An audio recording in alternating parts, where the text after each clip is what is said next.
Oh, and since we're just waiting, Maya. Mm-hmm. What up?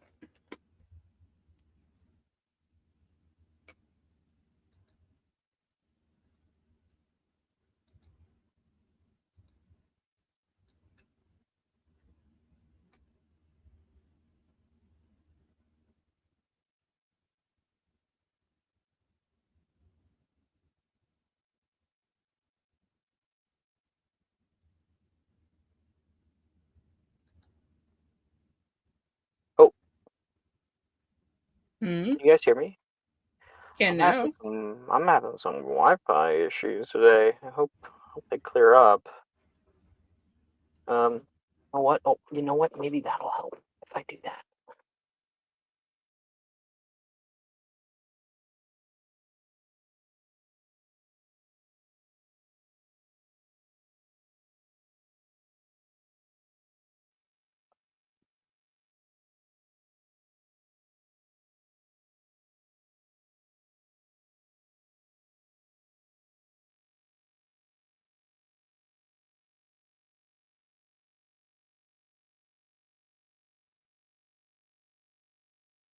Looking like it's clearing up since I did my little fix.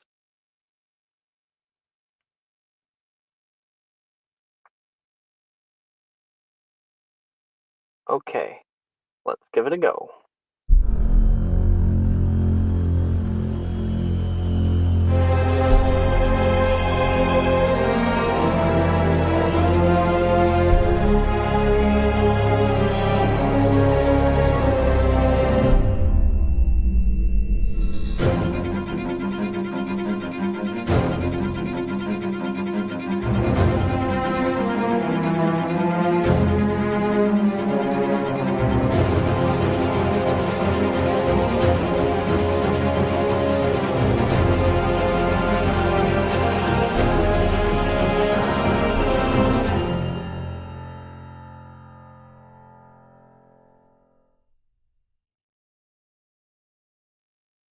Hello, everybody. Welcome to Magic and Mysterium for Friday mornings. Always a fun time. We are back after a tiny hiatus when I was just like had quite a week of constant interruptions, but it looks like I was able to fix my Wi-Fi issues for the most part. I do have the Starlink that I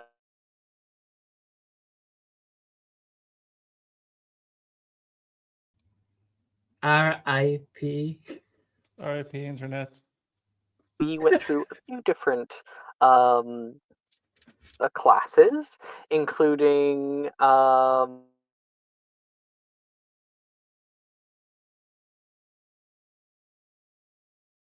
charms, and then we we also had Defense Against the Dark Arts, where Professor Milne invited you all to a very special Muggle Studies class, and then Herbology was canceled because you guys all had.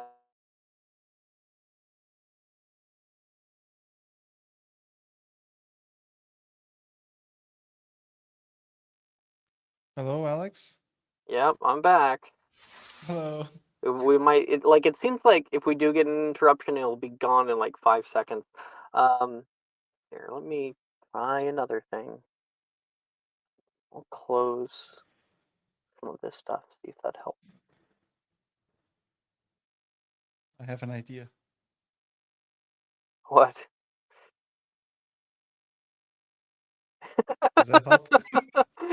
Yeah, totally. Put that to the side.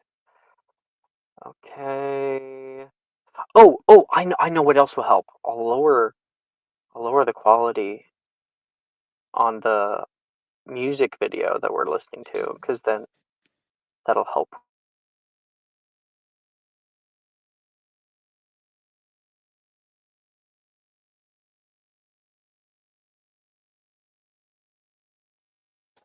As I was saying, Herbology was canceled, and you guys were able to do career management.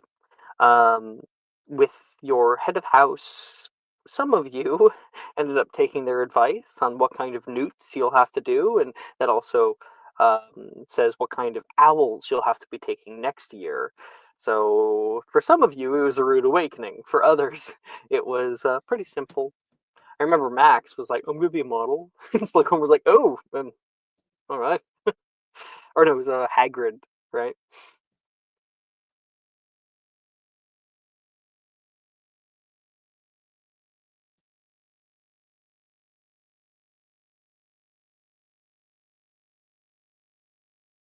Or the start of the group tournament. All right, everyone. We aren't going to be inside of the classroom today. In fact, we won't be inside the castle at all. Come on, follow me. What? Drusilla looks a little bit off-put by the idea. Oh, and take your cauldrons, Bunsen burners, if you will. Don't want to start a fire. Popping up next to Edgar, Levi's like, has Slughorn lost it? I have no idea what's happening, honestly. This is reminding me of the one class we had where he gave us incomplete recipes. That was too chaotic. Also, Anxiety me plus incomplete recipes, not a good combination.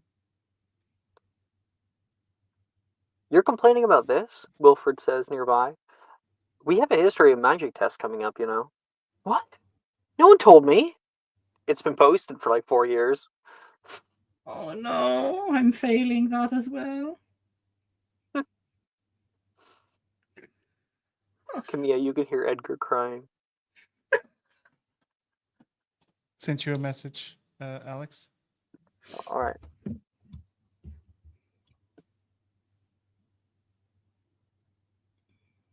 I don't recall. Oh, Abria did not allow Camille to go into his what do you guys call it? You guys have it. I don't have it. The thing that everyone was doing, that Max Room was of Doom? doing. No, not Career Room of Doom. counseling. Career Career counseling.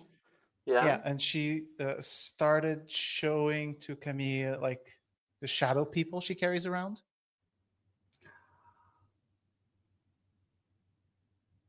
She took me away from Janice and made her jealous a little bit. It was right Sorry, at the like end of the session. Oh, sorry. Am I jumping into something when we had something custom at the end? My apologies. You know me That's with perfectly my fine. my goldfish memory. We can definitely jump back to this scene. But yeah, if you could help me out, where were we, so we can jump off from where we left off? We were going into the Ravenclaw's career counseling, but since Abria did not want to participate in hers, she snuck away from Hagrid to go pick up Camilla, so they could have a conversation in a corner next to where the Ravenclaws were having their career counseling. Right. Thank you. Of Okay. course. So allow me to reset. We're gonna reset the scene here. The lookout tower is where Professor Flitwick's office has been. There's that curled hallway staircase that wreathes up toward a much smaller door. The lights up here haven't been installed for many years, and I think most of the people who come up here are just used to it. Professor Flitwick's office, however, is warm and inviting, and Janice continually is passed up for other people having their career counseling first. Flitwick may just be doing that for fun. As you sat there, Camilla, and I'm now recalling Abria heading up the stairs, talking to you, and Janice looking like, the hell's going on? Um, um, she grabbed you by the hand and pulled you down the stairs. Saoirse also looked a little bit taken aback. We're gonna play it like you're not really sure what Abria is, so we can kind of have a recap. So, Camilla, you're kind of grabbed by the collar, pulled into a small alcove that borders the stone bridge that goes across the north and south courtyard, and Abria pulls you into here.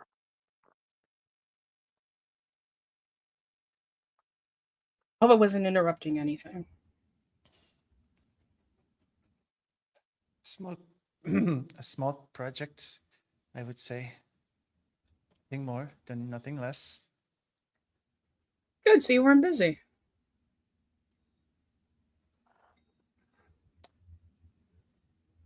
Go on. Look, I just wanted to talk to you. You were in the room of doom, and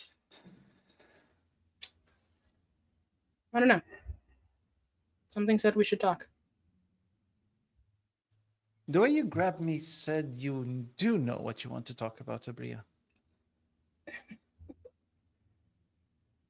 I don't know what you mean.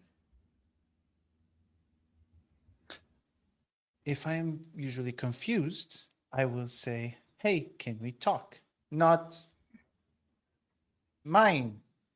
And just pull. But that's me. Maybe you're different.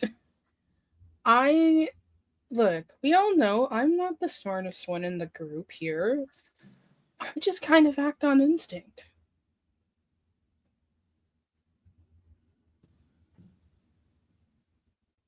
You know, repeating, I am not the smartest, multiple times is not the best way of convincing everyone else that you are not the smartest.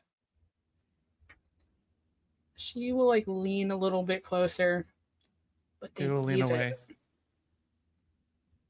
But it's what they believe. I think you're underestimating people. Or maybe I'm overestimating them. I think you give people way too much credit. I think people deserve it. Some. Depends. Well, I was hoping if you were going to the room of doom on your own, that maybe we might be more like-minded than I thought.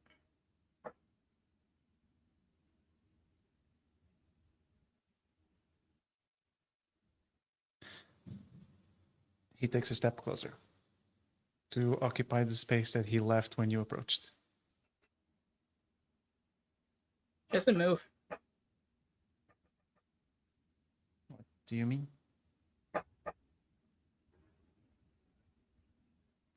Now, who's pretending they're not as smart as they are? I'm not pretending. I just really want to know what do you want to know and what are your intentions, Abria. That's it. My intentions are to learn as much as I can, but I know, as well as everybody else, that I can't necessarily do things by myself. And Max is a no-go. So,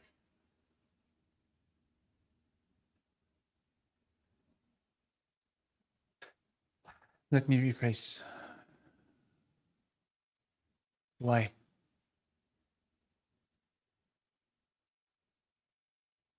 she pauses.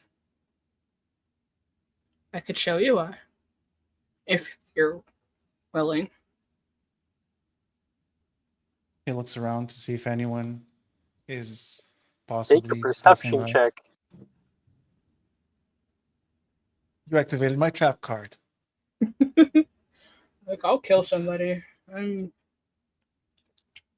That's a massive 9, Alex. You don't notice. You look over and quickly, Janus pulls around the corner, back against the wall, looking slightly confused. Not sure how much she's heard or not. Not sure how much she's really understood. But one thing she did definitely hear is Bria say, I can show you.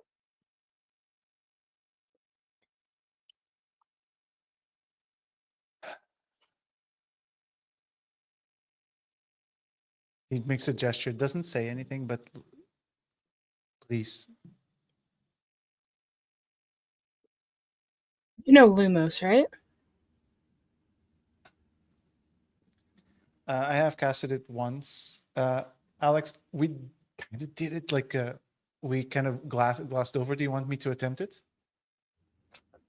What do you mean? Lumos. I know I have one success with it. Yeah, of course you could try it. Okay. This entire thing can stew by you not casting Lumos. I cannot cast Lumos, therefore done. Oh no, it was a success with a 22. Lumos. You want to know why? I'm willing to share my reasons if you can promise you won't repeat what you see. Janice leaves.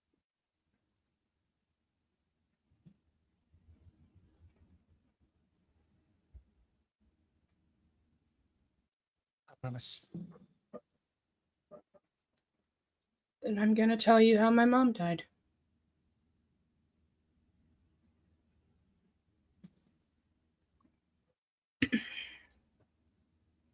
I'm assuming you've heard of shadow puppets.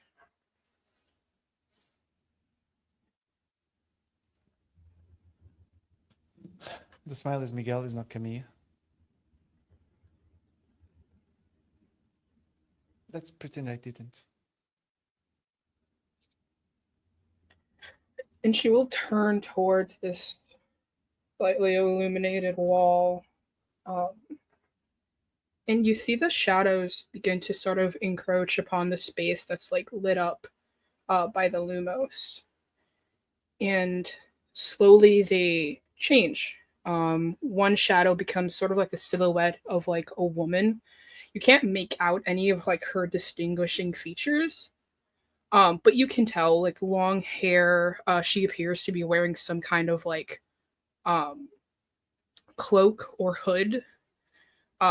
And she is standing beside the shadow of a small child. Here, I'm gonna give you more control here, Maya. We Oh my God. understand the flavor and also like the odd magic that is bringing this in. Let's enter right into sort of in the movies when they do the depiction of the three brothers, all Yes. very silhouetted. You can just talk about it as a story, Oh, thank God. and Okay. and we can all imagine that it's in that kind of style. Wonderful. So then in that case, Abria kind of like leans back some. Obviously, the shadows depicting this. When I was younger, I mean, you know my father. My father was an Auror before he was the minister. He was kind of a busy man. Well, kind of is an understatement when you're protecting the chosen one. Wasn't really around much. You know, it was always missions and other things. So it was always just me and my mom. My mom was everything a parent was supposed to be. She was kind and gentle. She just seemed to understand me. She understood the way that I thought, the way that I felt. It was my everything. Quick pause. I want to offer up some better music than I had before. Give me 5 seconds.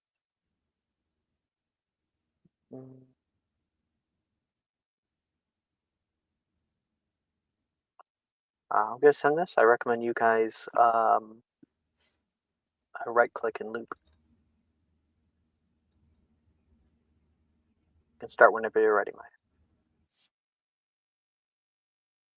I'm also looping this. She was kind. Yeah, she was always the kind of person that I wanted to be when I grew up. But then the war happened and everything changed. Suddenly it wasn't, trips to Hogsmeade, Diagon Alley. It was, we have to stay inside because it's too dangerous to go outside. And Dad came home less and less.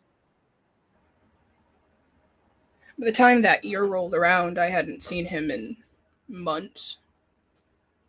Only the occasional letters to my mom, updating her on whatever was going on as much as he could. But we'd hear about him in the papers, you know.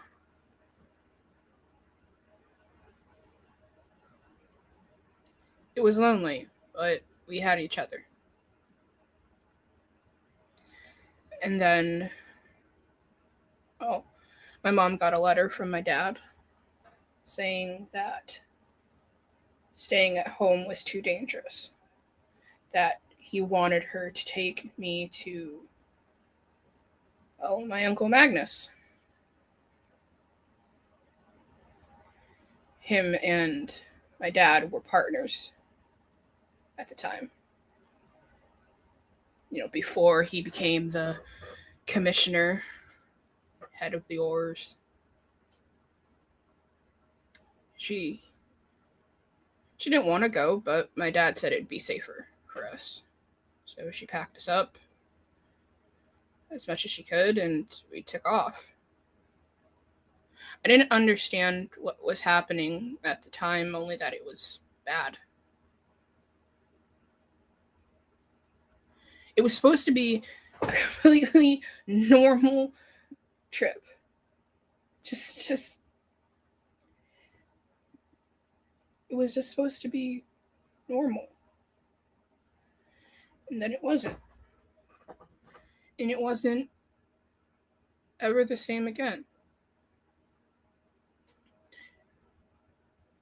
My mom was traveling up the way towards Godric's Hollow when she got stopped by snatchers. Snatchers were supposed to only really target Muggleborns, but they also targeted people they considered to be blood traders. And to them, my father was one of the biggest blood traders of them all. It wasn't even her fault that this was happening. Anyway, she told me to run to Uncle Magnus's house as fast as I could, and she would meet me there. And I tried to do what she wanted me to do. I ran, but I was stupid, and I looked back. And when I looked back, I saw them. Well, you remember Dildero's lesson from last semester. Bright green flash? Is that it? Mm-hmm.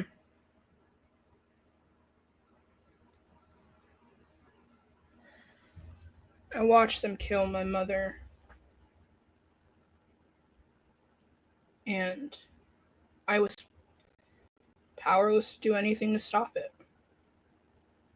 And for a long time, I blamed myself, Camilla.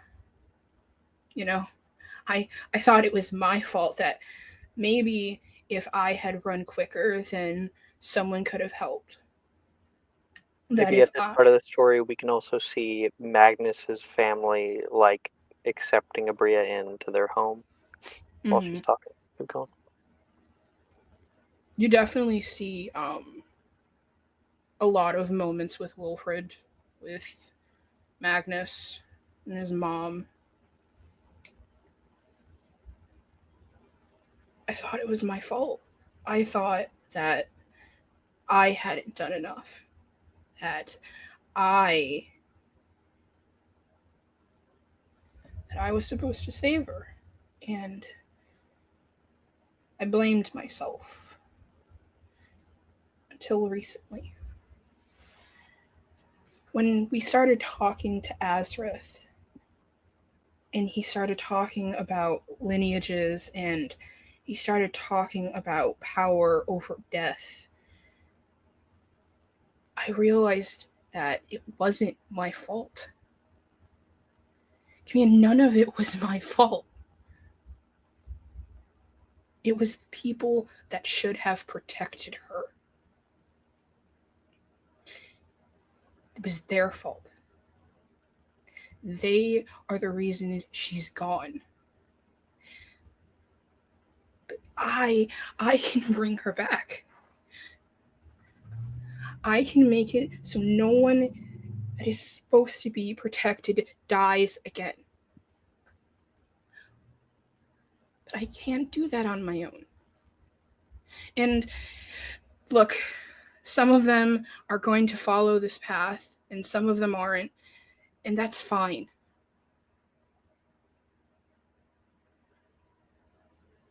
But I intend to go all the way.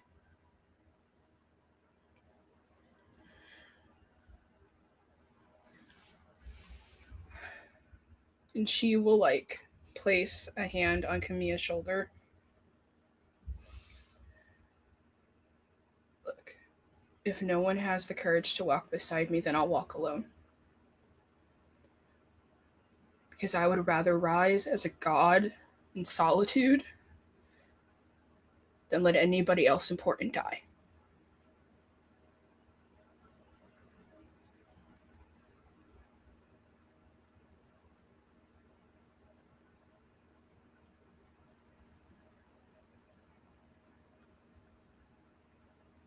The shadows fade.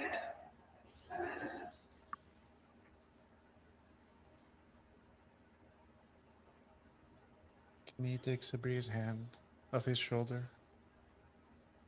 and gently puts it down. And it's not like he'll let go, but lets it drop off his fingers.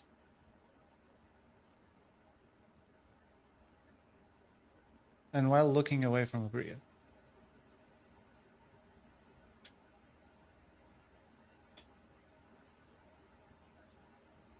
takes out his wand.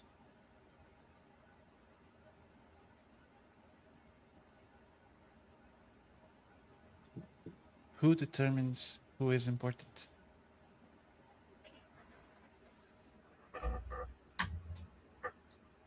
Are you asking me, or do you know the answer already?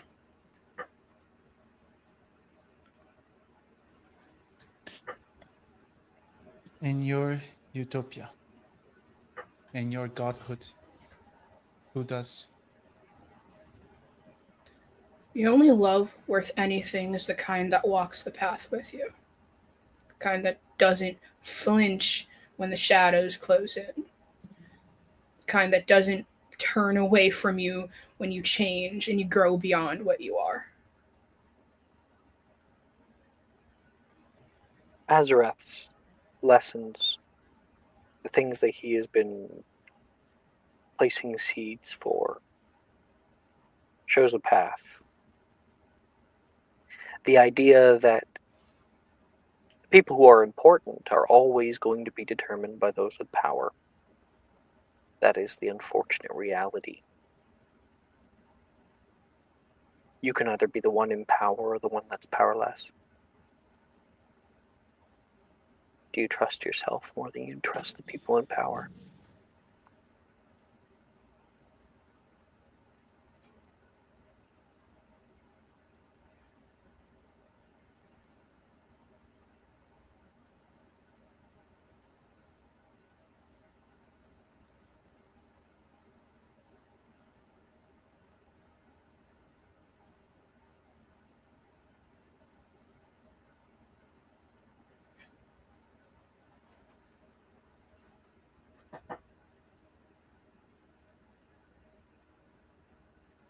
Abria, I'm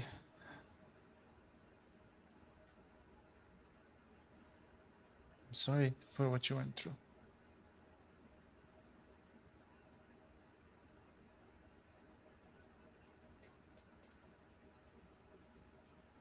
You don't have to pity me. I'm not pitying you. I'm saying I'm sorry. Because no one should go through what you did. It's different. I know you're not powerless. I know you're not a victim.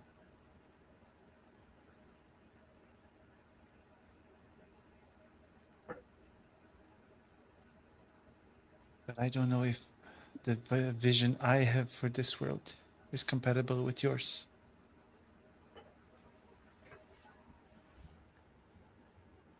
She will once again take Kamiya's hand. Then let's create a vision that is, one that works for all of us.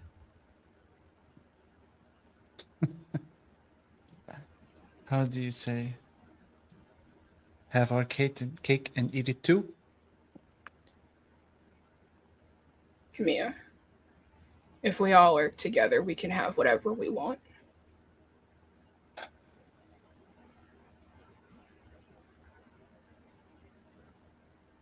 Whatever is pretty big.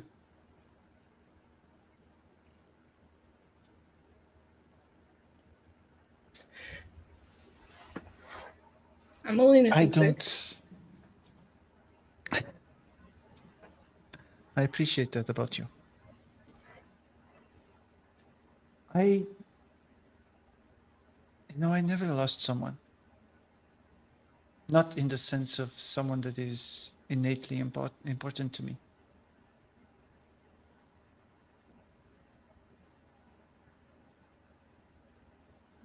But I've witnessed the hatred towards Muggleborn.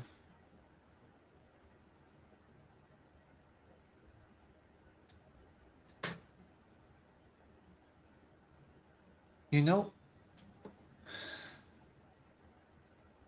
you are correct that the ones in power should protect the ones that are not in power.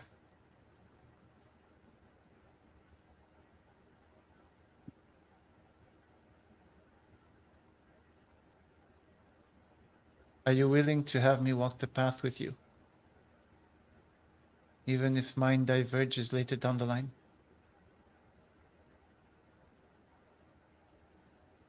I'll be happy to have not walked alone at all.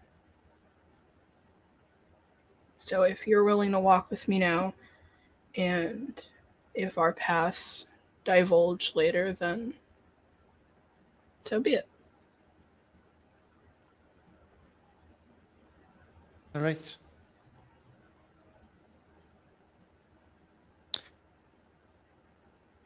In that case,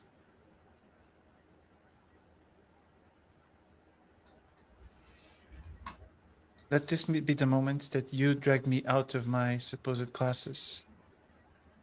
But it's yours. And Camille will look you deep into your eyes. And I will tell you my why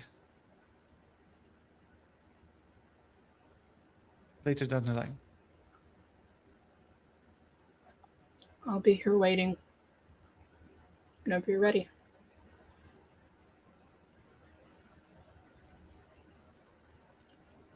She will lean up and gently kiss Kamiya on the cheek.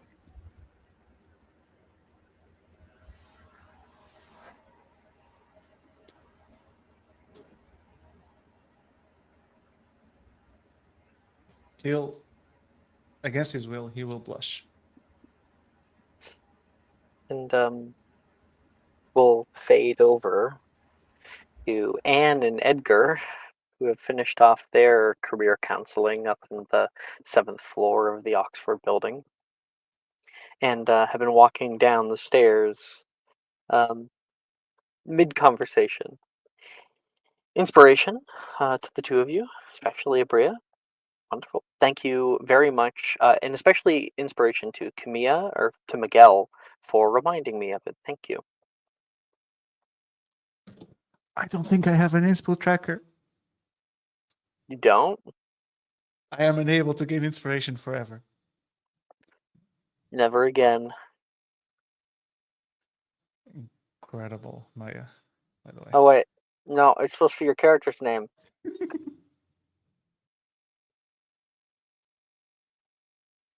There you go. Okay. So, Edgar and Anne, you guys are kind of mid conversation about what you guys want to do after school.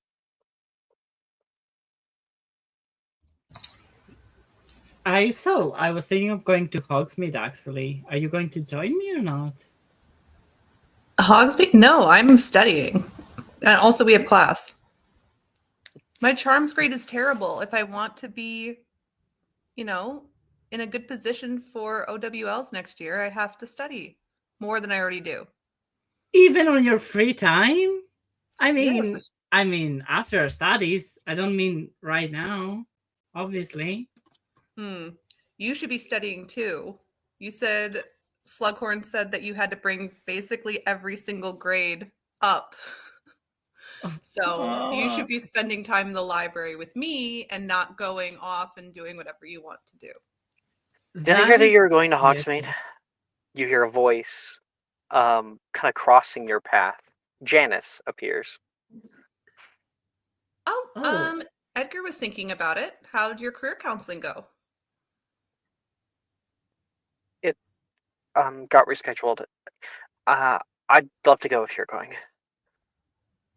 Rescheduled. Yeah, we could do whatever. It's fine. I already know what I want to do anyway, so. I mean, I guess. I guess we can go together. Just a moment. So you're telling me that you skipped career counseling?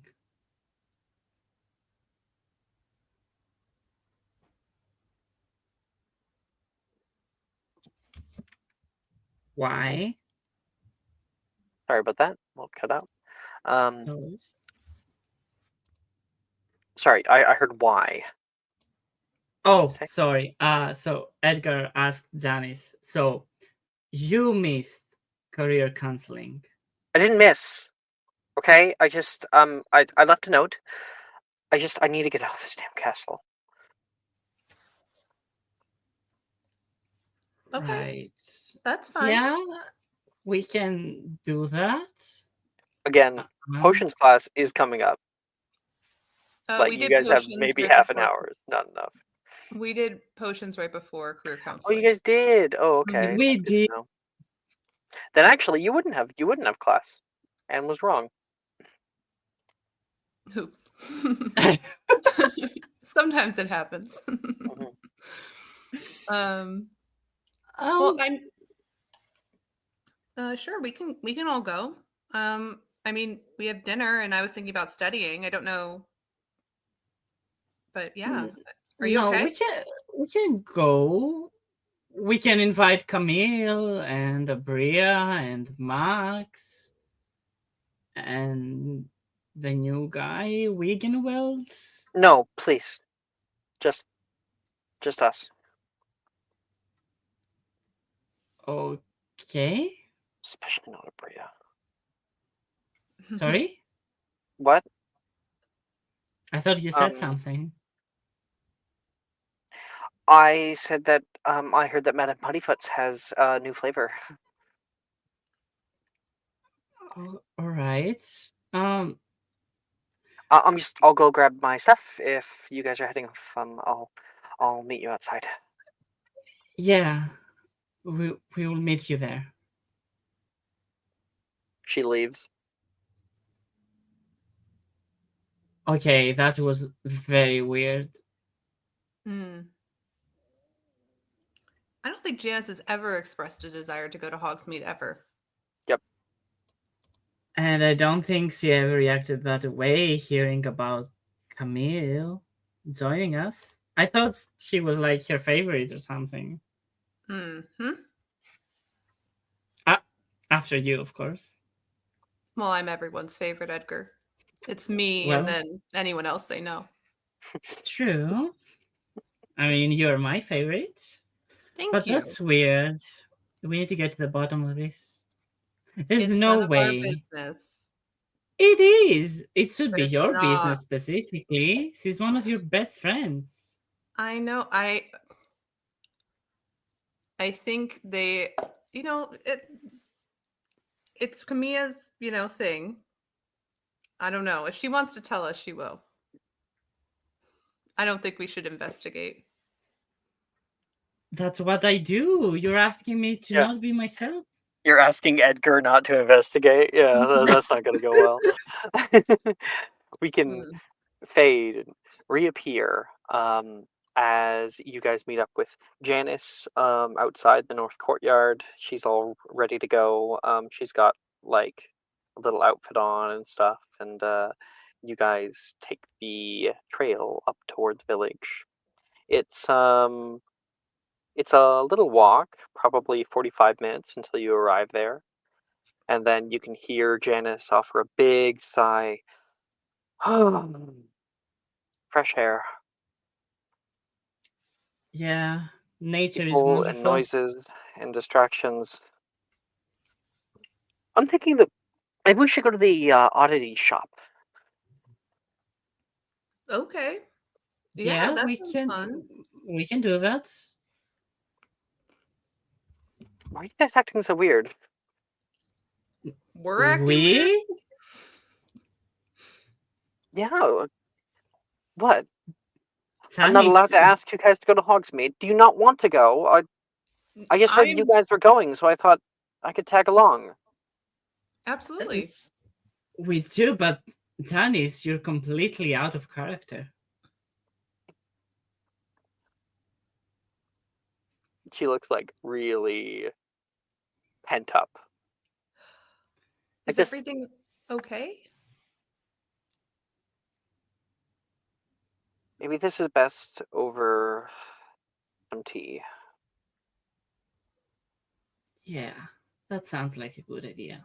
Let's get some tea. Green, preferably. I don't think caffeine would do you any good right now. Green has caffeine. Really? almost exclusively. Lemon has been has to reevaluate. No, that's Edgar. I know. Sure, Lemon. Sure. Lemon's been drinking his green tea like, why am I not calming down? I don't understand. So, so up at Madame Puttyfoot, the interior is this very overtly pink and like place with like doilies and like paintings on the walls and things, sort of like a pink Starbucks. And people are gathering their stuff, and we watch you three taking your orders down from the counter and finding a sort of hangout couch area to sit down at. She sits down and takes a sip of her stuff, and she still looks like her mind is on it. So, what happened? I was waiting for my career counseling, and Camille and I were just talking in the middle of it, and then he was pulled away by Abria, kind of forcefully. Abria? Yeah, and I know the two of them are friends, but it was a little much. Kind of manhandled him. I was a little worried that she was bullying him. Okay. And? I did something I'm not proud of. Which was?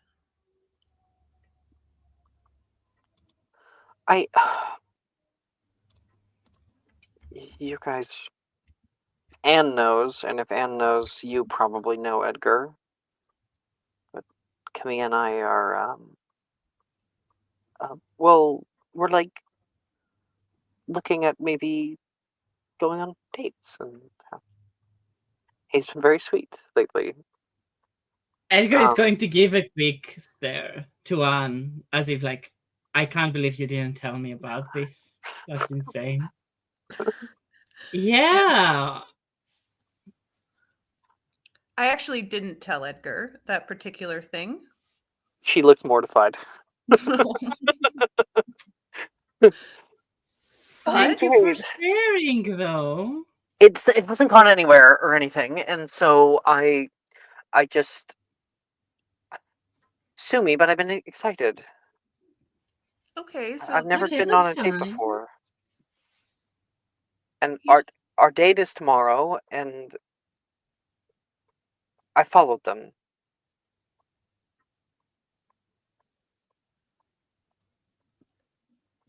followed them where? She pulled him into a space that most people wouldn't go unless they were looking to have a more private meeting. And where would that be? In the quad, but the large castle. It's not important. What's important is that I overheard them. Bria was talking about showing him instead of telling him, and Camilla, I saw Camilla step up closer to her, and the two of them were really. I don't get why she has to be with like everybody. Okay, Denise, I really think that your mind is just going into leaps here. Wow, really? I wouldn't expect that from you, Edgar. Look, I know Calling women Abria. crazy. I know what I saw, okay?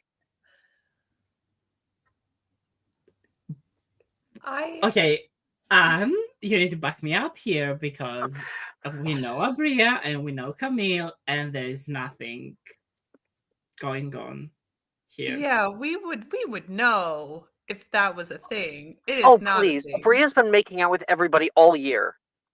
That is true, but not Camilla. And Not it Camille for sure. yeah, You didn't he's see them. They were, like, very, intimate. I think I'm going to throw up, and we need to not That's to how I do felt. that. Jesus. I really think that they could have been just having a private conversation. They probably were just having a private conversation. Um, we hang out a lot as a group. Yeah. So there's a lot of See, stuff they could have been talking about. you're telling And me Mhm. that there's not a single ounce or any percent chance that Abria and Camilla are, you know, I mean, Abria's, well, very pretty. very I pretty. and Yeah. Camilla has no commitment to me or anything. Um, There is a 15% chance. And that is so in the scheme of things, very unlikely. Very unlikely. That is true. Mhm. I appreciate your candor. She still seems But really worried about it. look, we haven't noticed anything. So if that's a thing, that came out of the blue, or they just kept it secret for a Yeah, long time. they seem like they were keeping it secret. So What do you mean? I couldn't watch anymore. I had to go, Did you and then hear anything? I ran into you guys, and now we're here. Yeah. Did you hear anything else? Maybe something that would make sense? Not really. I only caught like the tail end of the conversation, and then they went into like a different room together.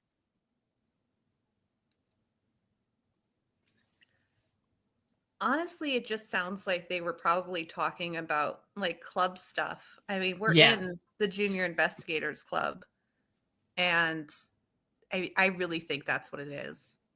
You know us. Is she a part of that club? No. That's a No. question. No. Junior that's not an elective. It's a joke. It's what we call our Group. group. And how often do you guys meet without each other present? All the time.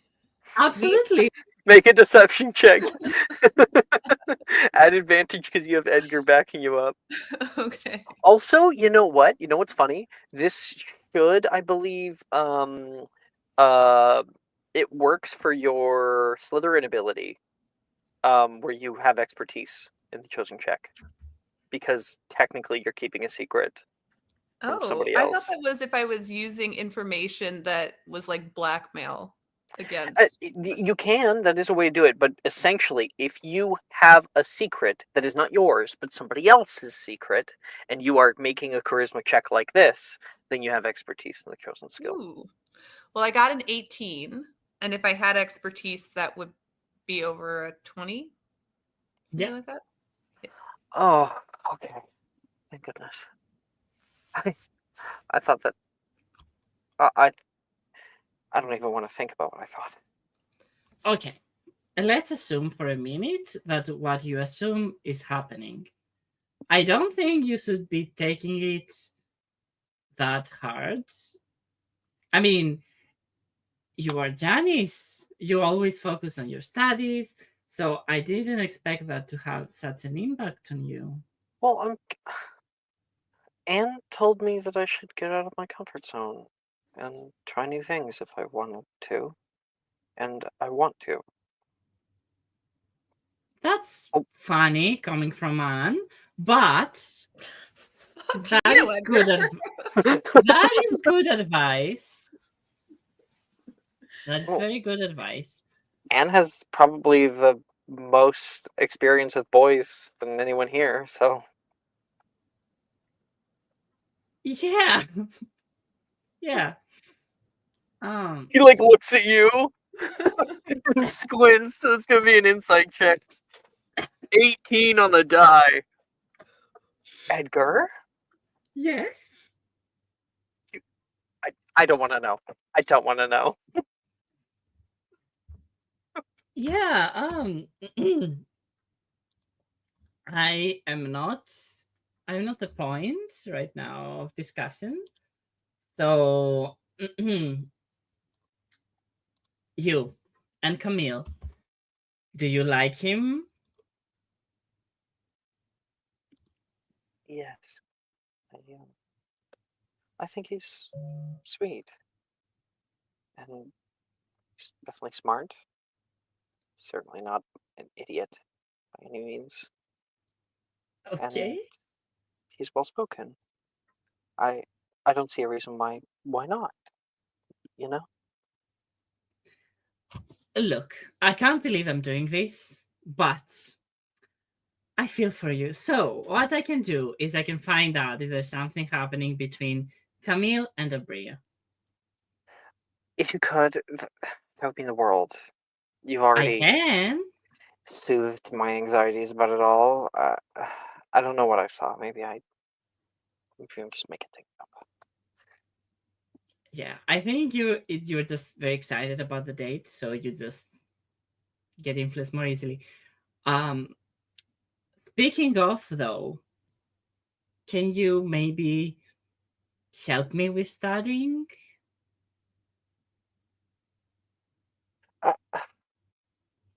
Make a persuasion check.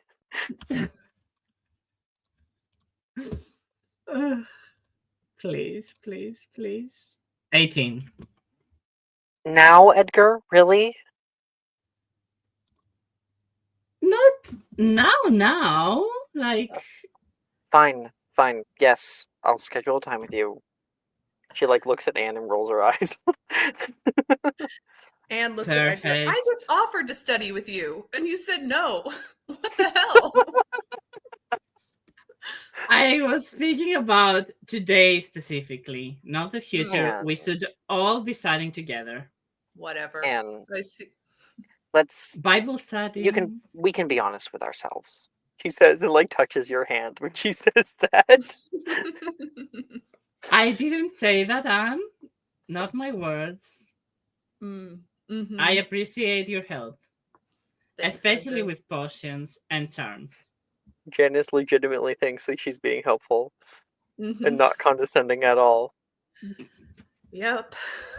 It's all right. And we'll pat her on the hand. All right. You Look, you knew this about her when you decided to be friends, okay? Mhm. look. I will speak with Camille or Abria as soon as possible, and then I'll let you know. Hopefully before your day tomorrow. Good. And was there anything you guys wanted to do in Hogsmeade, or should we have our history of magic test? Let's have our history of magic test. Woo! Unless Anna wants to do something. Yeah? Because No. I did. Allie? All right. Okay. We kind of like hard cut. There is the distinct thick silence that pervades in the air. A cough here, the scribbling of a pen there. And then we cut down to Edgar staring down at his history of magic tests. Oh no. And I'm going to send you all the form. So we actually have a test. It's No. multiple choice. There's 2 short answer. This is things we actually learned in class, and we'll see how you do. No, Alex, no. So we're gonna go. We're gonna do a timer. No, the timer is just for. I'm gonna present each question one by one, so we can kind of go together. You can go ahead if you really want to, but yeah, it'll be like 1 minute for each, because for the multiple choice at least. All right. Are you guys ready? No, but Let's do it. Oh God.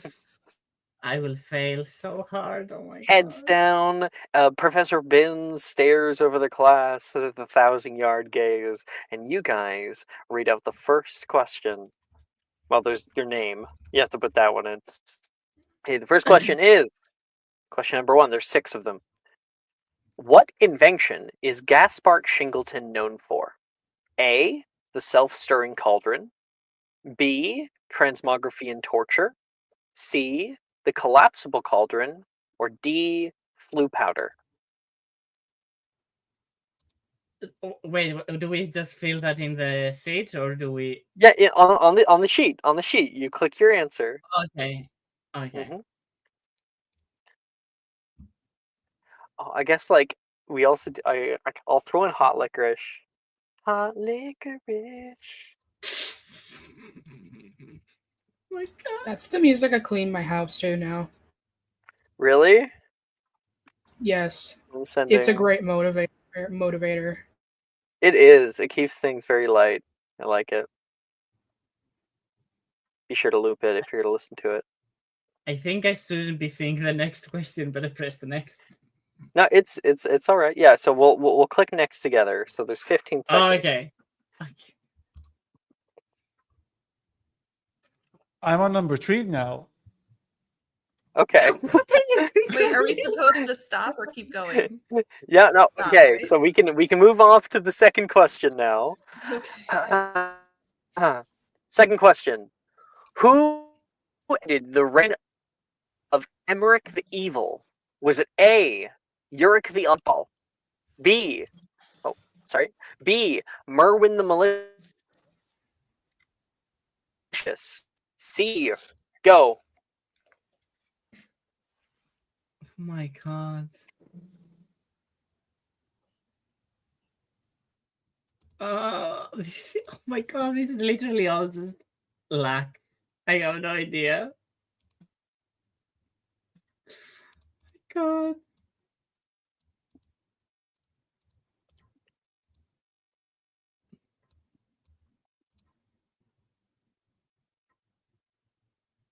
$30. How many questions are there? Just out of curiosity. There's 6. There's 6 questions. 6 It's- questions. It's like Will like that a actually 9-minute be our time. grade?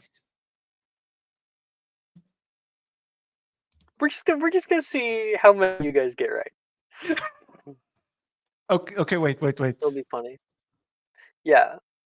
I actually have to ask if it is our grades. Can I roll for cheating because I'm using ChatGPT? No, you may not. Don't worry about your grade. Okay, question number 3. We're gonna move on.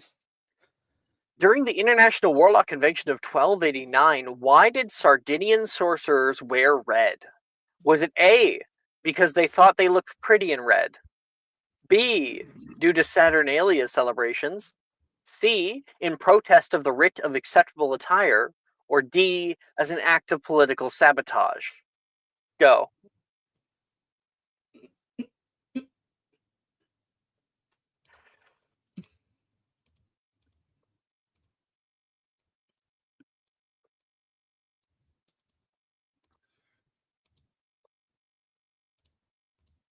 And all of these we did learn in class.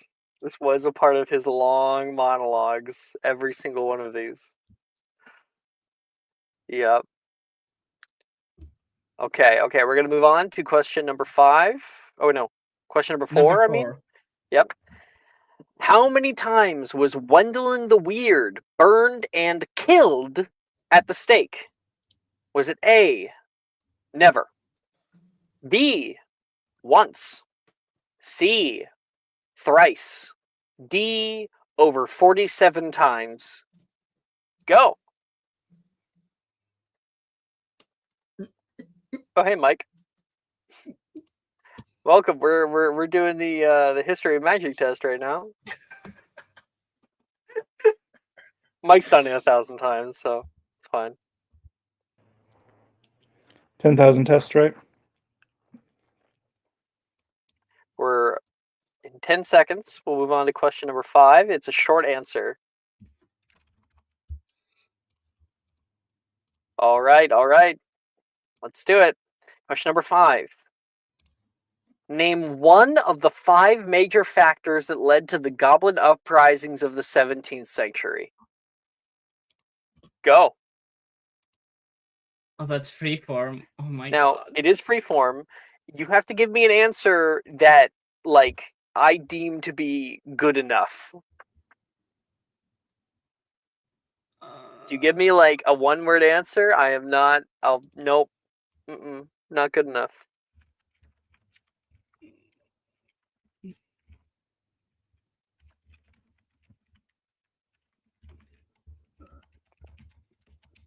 "15 seconds. Oh my god.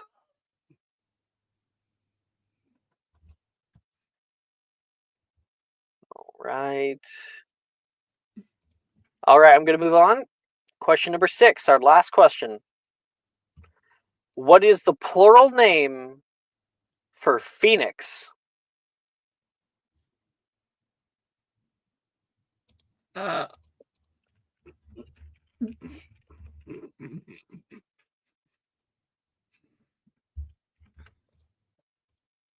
30 seconds.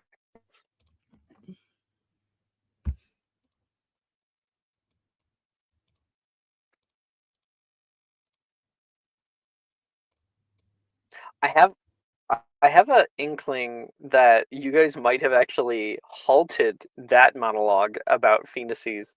Oh, damn it. I said it. Well, we're going to see. Click enter. They did And halt that monologue. yep. So we're going to see how many people got it right. Okay, I'm turning that's no way off it's my licorice. phoenixes. Let's look here. Let's look. Responses. I've got 4 responses. So yep, we got everybody. Let's look here. We'll go. Okay. Question number 1. What invention is Gaspar Chingleton known for? Everybody got correct. It is the self-stirring cauldron. No Very way. good. Not the collapsible cauldron, the self-stirring cauldron, which he also made in the 80s. So it's actually, he's still alive. And it's a very recent invention. Number 2, who ended the reign of Emmerich the Evil? Everyone got correct. So it was not Uric the oddball, who often had a propensity for wearing jellyfish as hats. It wasn't Merwin the malicious, who created plenty of different kind of jinxes. It wasn't Herpo the foul, which is the first creator of the basilisk. It was Egbert the egregious, the dragon rider. Number 3. Oh, and also out of character, wielder of the Elder Wand. Number 3. During the International Warlock Convention of 1289, why did Sardinian sorcerers wear red? One person got incorrect. Who put due to Saturnalia celebrations? Me. Unfortunately, no, it was not. It was in protest of the writ of acceptable attire. Very good. I'm surprised. Most other people end up getting it wrong by doing an act of political sabotage. But the political sabotage that they thought that Sardinian sorcerers were doing was they obliviated King Edward I. Question number 4. How many times was Gwendolyn the Weird burned and killed at the stake? 2 people got correct and 2 people got wrong. So, over 47 times is incorrect. Never is the correct answer because she was never killed. She always survived. Yup. Question number 5. Name one of the 5 major factors that led to the Goblin uprisings of the 17th century. I've got discontent over discriminatory laws restricting goblins' rights. That is a very good answer. Point. Because wizards tried to enslave them. And salve them. No, incorrect. They've never been or have been attempted to be enslaved by wizards. The Goblin uprisings occurred because of wizarding discrimination and the restriction of wands. That is one of the 5 major factors. Very good. And then lack of representation in government and their wand privileges were taken away. That is correct. The actual answer that was talked about in class, however, was due to goblin property rights, which nobody ended up actually putting.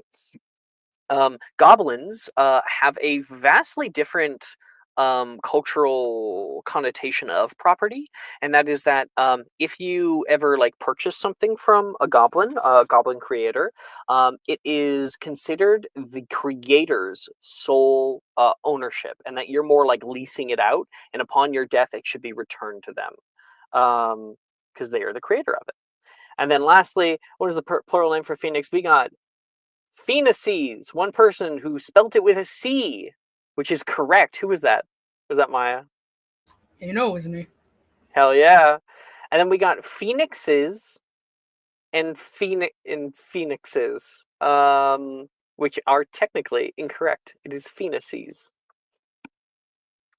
I'm gonna need you to source that. British spelling. British spelling. Okay. Oh, do you want me to source it? Do you want me to source it? I actually do. Absolutely. Phoenix, like the word matrix and matrices, is a third declension noun in both the nominative and vocative cases. Phoenices, much like matrix and matrices, and the plural of. Oh yeah, but I don't have it memorized. Shit. I gotta look it up. I gotta look it up really quick. Documents. I have the whole thing. It has the I at the end. So Fetuses. C-I-E. So what you're saying is J.K. Rowling is wrong. On so many levels. Okay, yeah. I don't care. Like for this instance, Alex. Let's focus down. What was it? That was in third year. That was in third year. So I'll look up the third year one because I have the whole explanation as to why that is year 3, and then that is right near the end. Yeah. There it is. Unlike Pegasus, Phoenix is not a personal name for a single individual, but a common noun for any of the immortal birds that are perpetually reborn from the ashes of their former selves after dying in an eruption of legendary flame. Phoenix, like the word matrix and appendix, is a third declension noun in both the nominative and vocative cases, and just as plural of matrix is matrices, and the plural of appendix is appendices, the plural of phoenix is phoenices, while the collective term for a group of phoenices is an odyssey. Now, there is more than one phoenix, but there are a fixed number of them, and that number never changes, since no new phoenices are ever born, and no new phoenices ever permanently die. They communicate using a unique language known as Ouroboron that is incomprehensible to mortal creatures, and they have no individual names of their own.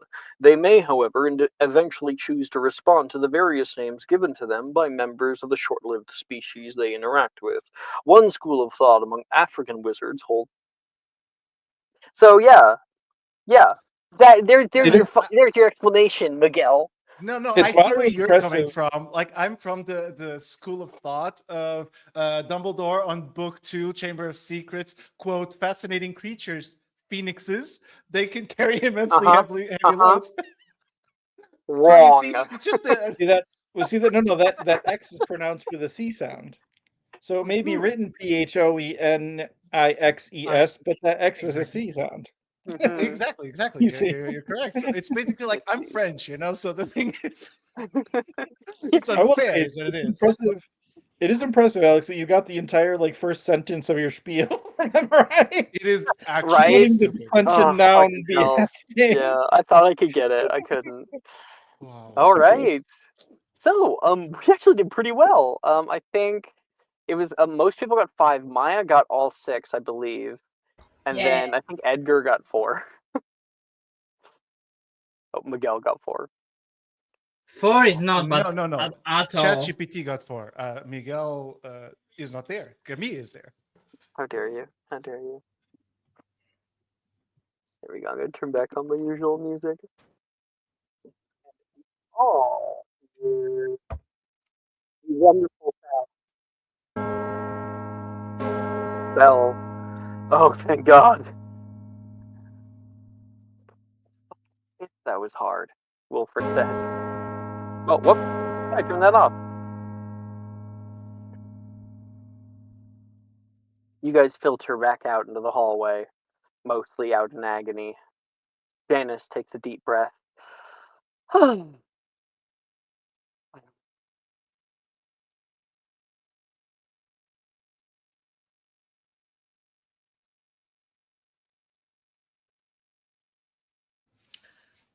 Oh, is she next to me or next to Anne? No, that's just a side thing. Oh, You okay. guys can take the scene.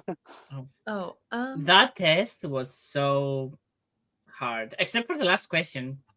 Why did he put in such an easy question? It's literally phoenixes. It's definitely phoenices, but all right. Oh my God, you're both wrong. It's Phoenices. I spelled it right. That's all that matters. No, it's phoenixes. Right? Will just sort of appears. Kind of wonder where he's been all day. Hey, Will. That's Yeah. Do you have a second? Yeah, sure. What's up? Good. Come here. And Camille will kind of grab you by the forearm and pull you away from the group. Yeah. It wasn't that hard.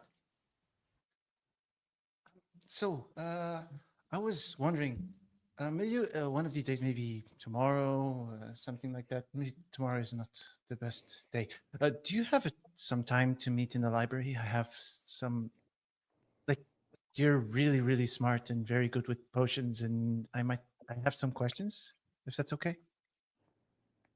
Oh, I'd love to help. Yeah. Awesome. Yeah, I'll let you know. Okay. Sounds good. Okay. Should we Let's go meet back. in the library or down in the potions lab? Library. I imagine potions lab might have people. Oh, that's fair. Library also, yeah, but people are focused there. Right, of course. And as Camille pulls you back, I think it's Phoenix Eye. Yeah, like octopi, Bernicia says, walking past. Yeah. Nolan appears. Hey, Anne, you coming to divinations, or? I'm not in that class this year. Yeah, but I keep inviting you anyway. Well, you're gonna get your wish. I have to take it next year. So Really? yes, really. He kind of sits back and looks very happy with himself. Smug. Mm-hmm. You win. Why are you taking it next year, though?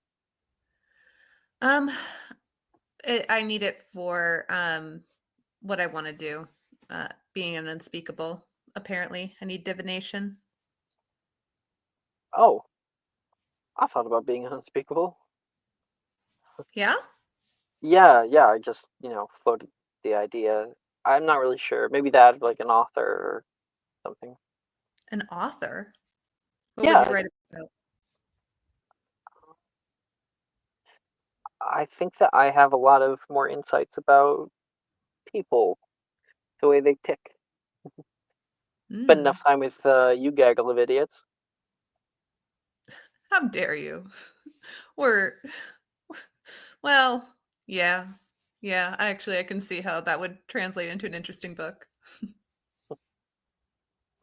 And I think like Janice kind of glares over at Abria, still very not sure about it all. Um, and Drusilla will say, "Hey, Will, you available later?" Yeah, I might be heading to the library to do some light reading, but otherwise, yeah.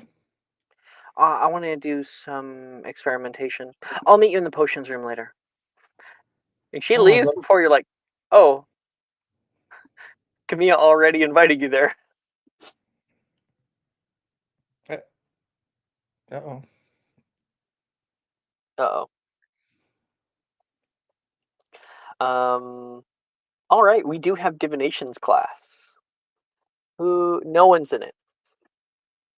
Oh wait, no, that's Thursday night. Friday morning. No one's in it, unless Will or Camille are in it. No. Okay, that's fine. Since I have free time, I need to check on either Camille or Abria or both. Definitely, we will absolutely allow you to do that. I do just want to. The alternate is arithmancy. Who's in arithmancy? You got Anne is. Anne, Max, and Will. Yep. Camille, are you? Is it an elective? Yes. This year he would not be, no. Okay. I think it's the first one this year, right? No, this is the second semester. So he is. Okay. You are. Yeah. All right. I think I have a T. That would have been before, right? I don't think.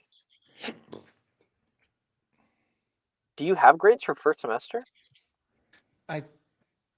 No, I don't. No. No, No, we because don't. I think No. I lost them. So we're just making new ones. So, clean slate for you. For those of you in arithmancy, up in the southwesterly tower of the Oxford building, you guys are going to learn about magic math from Professor Vector. Everyone gets to pick 2 spells with intelligence for you 3. 3, 4. Oh, Max isn't here, so you 3.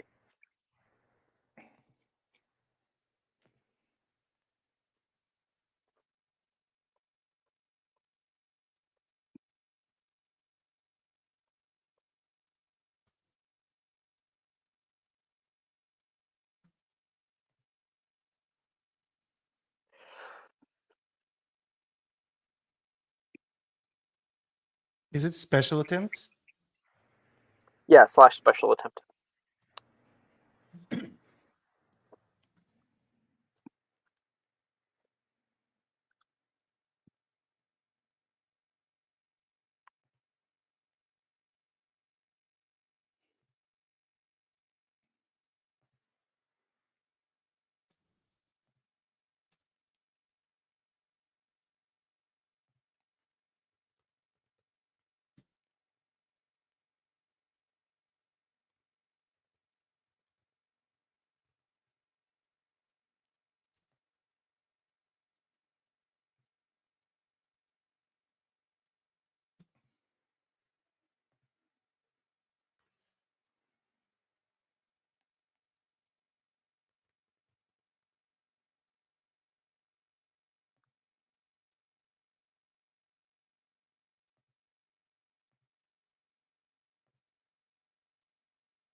Anyone ready?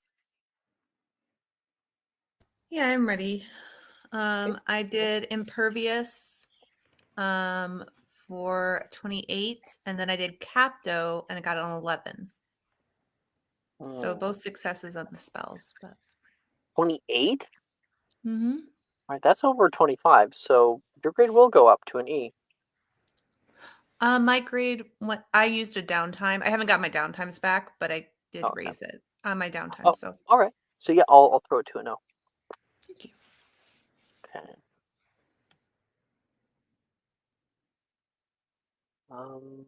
Will.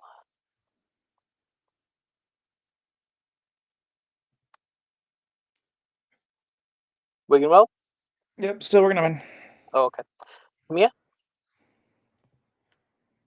Petrificus Totalis twice, 8 and 15. First successful attempt. That's a P. The 3 core classes you're doing fine at. Everything else you're failing. Including magical creatures. Fletwer's going to be very worried about you.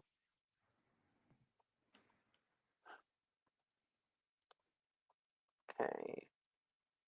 I got 2 22s for Incarcerus and Apoximize. You get to keep those O's. Damn. I'm going to put up people's grades for History of Magic. I'm going to put down Edgar's. And Will, I know that you would have gotten them right, so I'll give you an O. Okay. Will, you have all O's.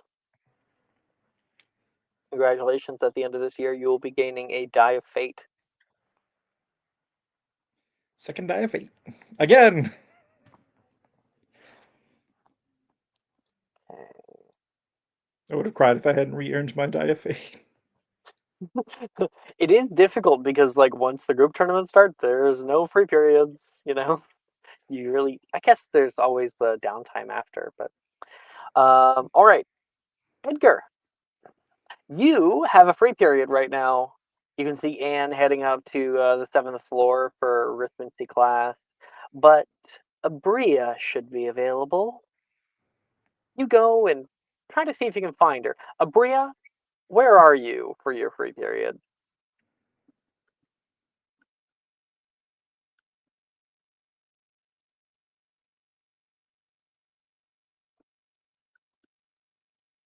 Maya, are you here? What's up? I just got back from letting my dogs out. Oh, okay. During the free period, where are you? During when everyone else is in arithmancy or divination? Looking for Anicia. I don't know if she's in either of those classes. I will double check here. I know, yeah, pretty much everybody else is in one of those classes.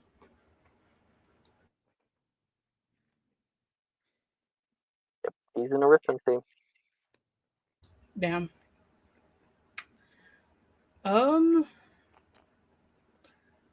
Probably then. I don't know what she'd be doing. Probably just hanging out, waiting for Ernesia to get out of class. So, Edgar, you head up the stairs toward where like Camilla's in arithmetic and stuff, and you can see Abria hanging out on the stairs, probably with like a little lunch that she's brought in for herself. As you get there, you guys kind of lock eyes. Oh, hey, Bria. What are you having for lunch? Just peanut butter and jelly sandwich. Can I have some? Sure. Here, you can have the other half. Thank you. How do you do? I guess Sorry. like there's like a little thing. How do you split it? Do you just like grab both ends and just rip it apart, or do you use like Defindo to like cut it diagonally, or what? Abria has pre-cut her pre-cut? sandwich in half. Pre-cut. Mhm. She is not a heathen. Is the crust on or off? Absolutely not. There's no crust, Edgar. Continue. Okay. So, how was the test for you? How did you do? Oh, aced it. Ooh. Nice. What did you do? How did you end up doing? Well, if it's Phoenixes, I probably got everything right. I don't know. Wait, did we get our results back? I need to check on my whole. Anyways, I'm sure you did doesn't fine. matter. Yeah. She did fine. It's fine. It's fine. Abria, you're my Yeah. friend, right? I'd like to think we've moved past just friends and are a little closer than that, but yeah. Thank you. I feel the same. So, I want to ask you, in the very hypothetical scenario Yes. that you liked someone from like our friend group, who would Uh-huh. that be? I'm sorry, did Max tell you something? Should Max have told me something? No. It was just You told a me silly, nothing. it was just a silly question for fun. Right. Right. Hypothetically speaking, then, I guess. I mean, are we talking about, like, the guys in the group? Are we talking about the girls in the group? Are we talking about the people somewhere in between? Like, what are we talking? Everyone is included. See, But if you want to narrow it down, we can do that. What about the guys in the group?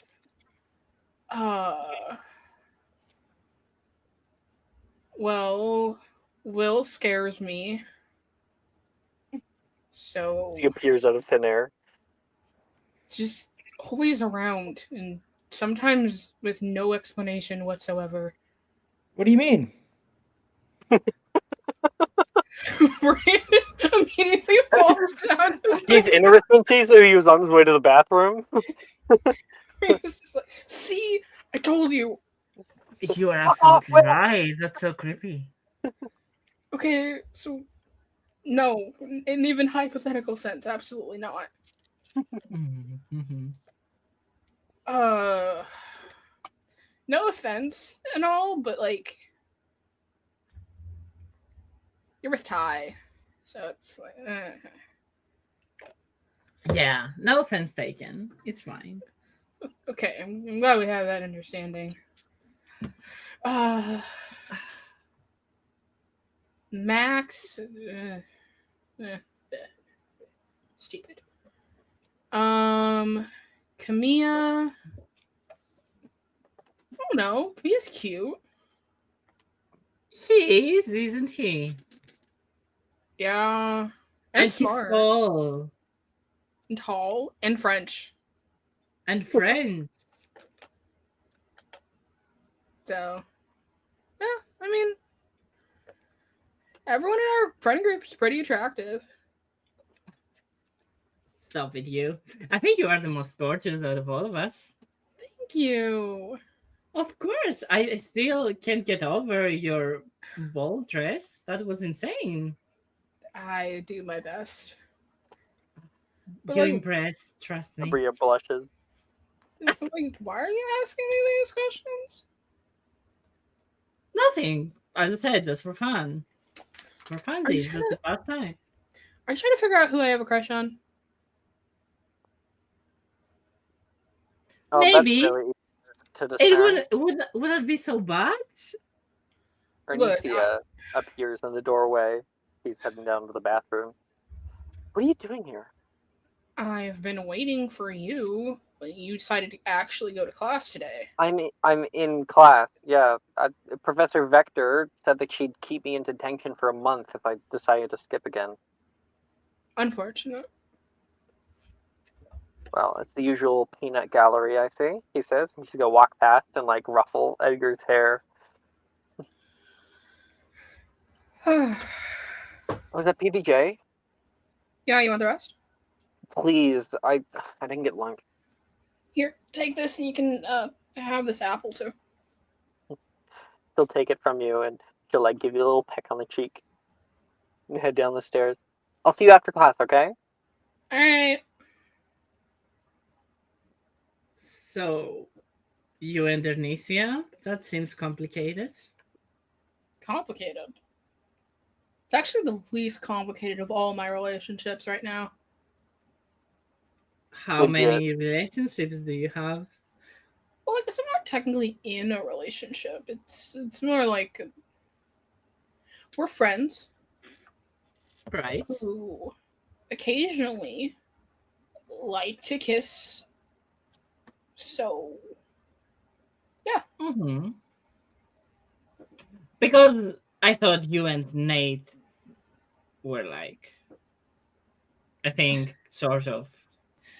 Nate is adorable, and I am trying very hard.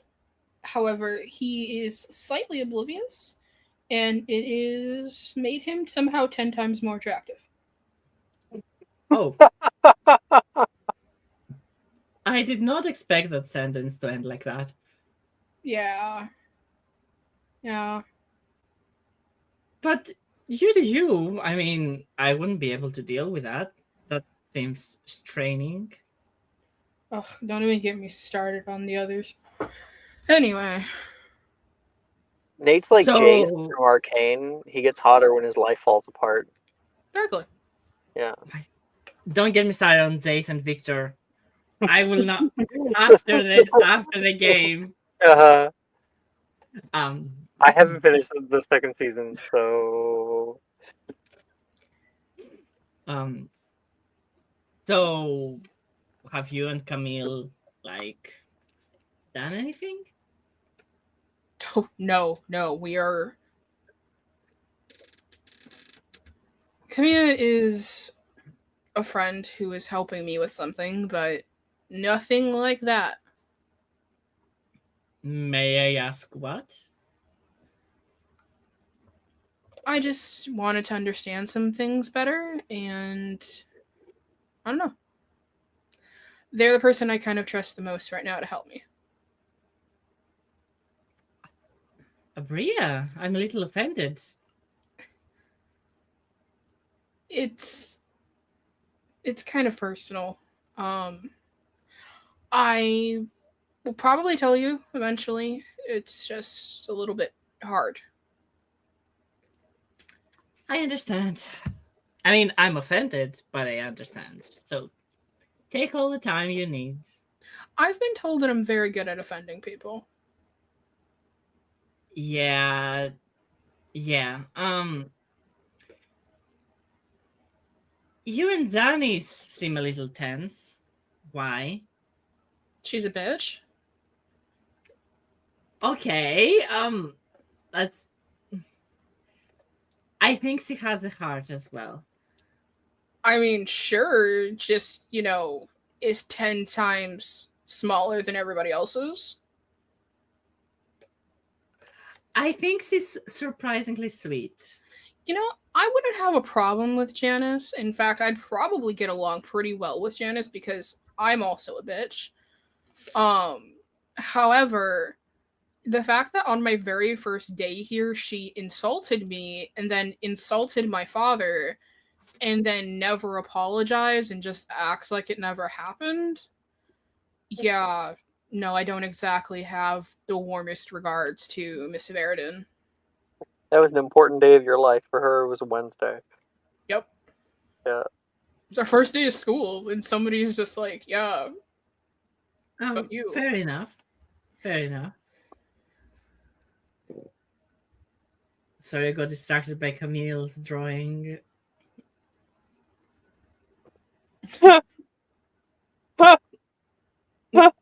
I can't. I can't.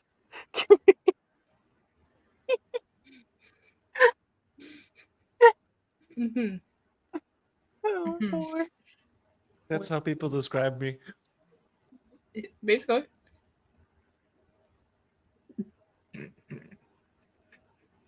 So, Yeah. do you have anybody else you want to ask me about? Mark? Her face drops.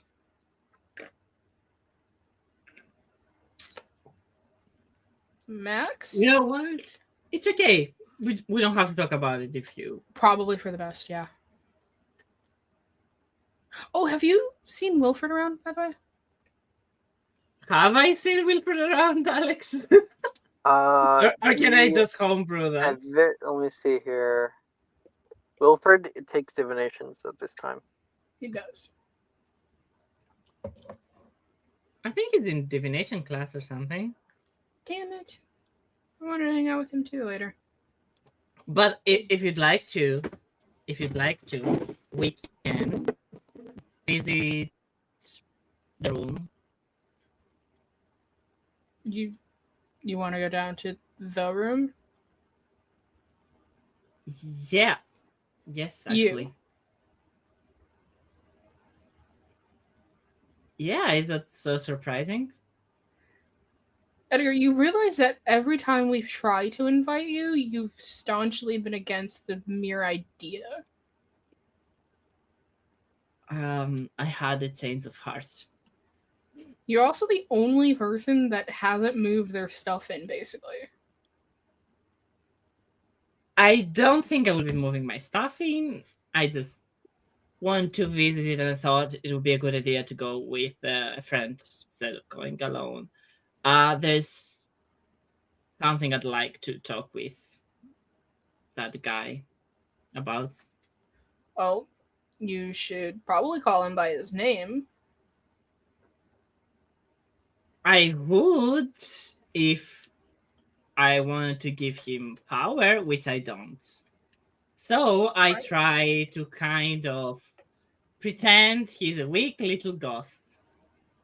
That doesn't You do matter. realize if you're trying to get something out of him, you're going to catch more flies with honey than vinegar.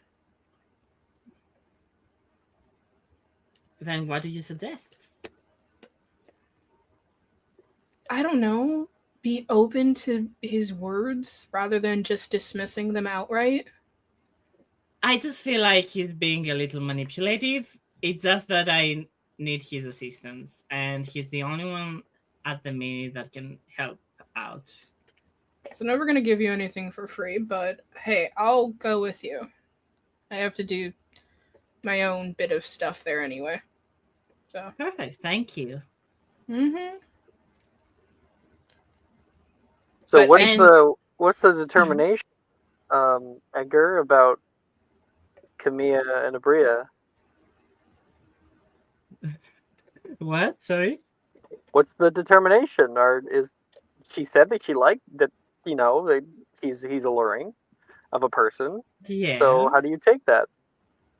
I think Edgar would take it as if it's like a little friendly bander, because he thinks that Abria would be honest with him, and there would be no reason for her to lie. All right. So if he sees Janice, that's what he's Oh, going to yeah. tell We her. can kind of out of character. You can You can say reassure that her. out of character. He Yeah. will say that there's nothing going on between them, in between their date, essentially.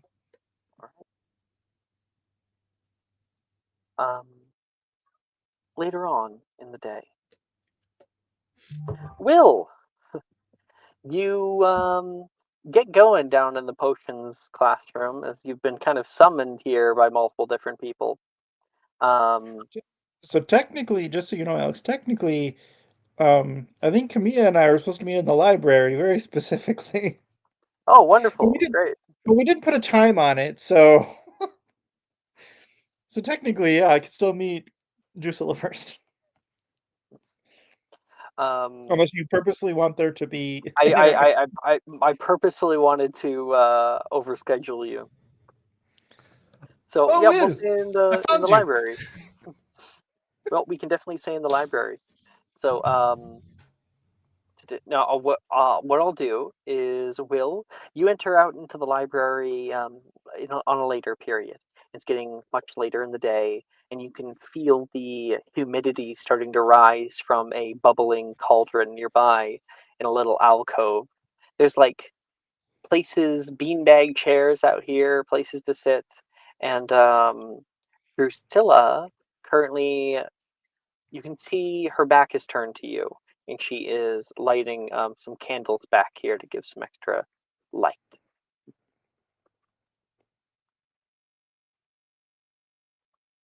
You finally made it. You can hear Drusilla speak before you do. Normally, people don't hear you when you enter.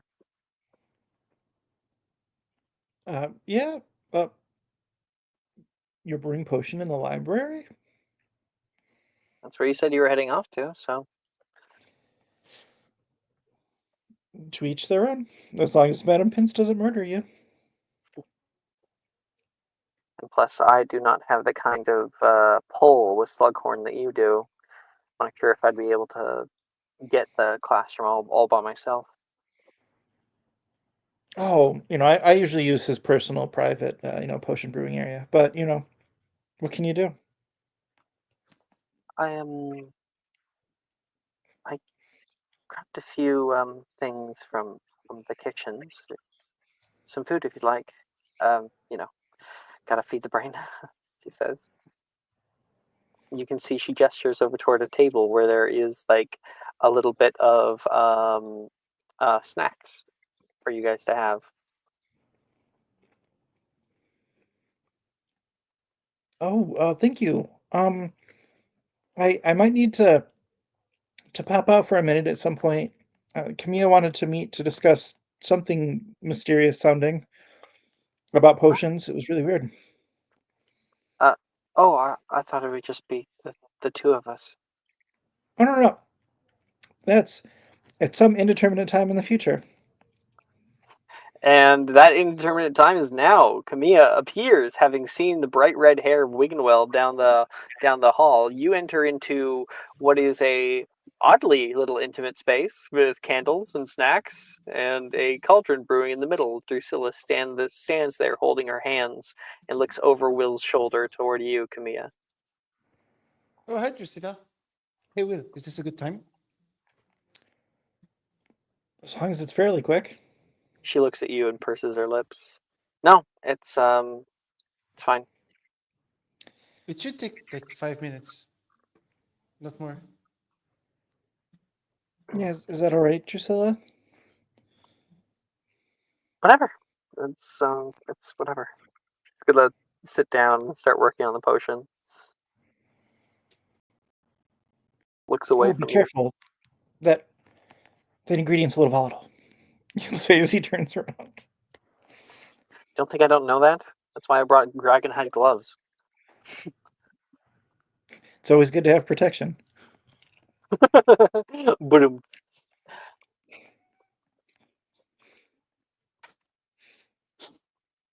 Yeah, so what's up? Oh. So I was thinking, when you What happens to a wizard or witch when their wand breaks? What do you mean? Like, for example, if you took my wand now and you broke it, what would happen to me? He's going to kind of like look around like, is this a trick question? And then he'll say, nothing. You'd be without a wand until you got it replaced. Exactly. I was thinking, is there a way? I don't even know where to start. I was looking. You study potions, but potions, that feels to me like it's an area where you actually need to understand how that will affect the subject, right? Oh, yeah, yeah. Let's say, like, for example, potions that turn people to frogs. I imagine that's fairly simple.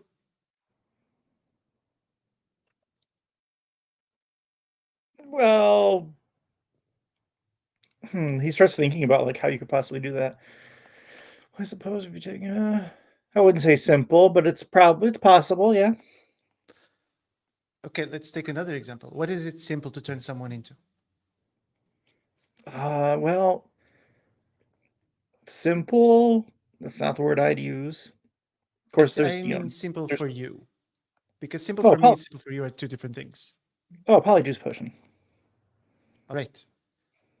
And let's say can polyjuice turn someone into like an object or an animal? A magical creature, maybe? Oh, you definitely don't want to do that. There's Yeah, all sorts that's of what I warnings thought. and side effects if you use non-human DNA. Hmm. Okay, let's take another example. I'm pretty sure I'm not very good at transmutation, but let's say Vera Verto, right? If Mhm. I turn you into a notebook, let's just say, Right? can you in that form cast a spell or utilize magic? I don't believe so. Right. So the wand is a catalyst, let's say, but the source is the wizard, right? Yes, as far as I know. Okay. And let's take that source as being like a flame. Would it be possible to get the effect of not casting spells without the transformation? To prevent someone from casting a spell. Oh, that's curious. Yes. Hmm. And I'm not talking Make a physical changes like covering of the mouth or turning someone into an object, for example, but just simply no more magic temporarily. make a potion making check, Will. Actually, you know what? Make a potion making check and make a medicine check. Aye.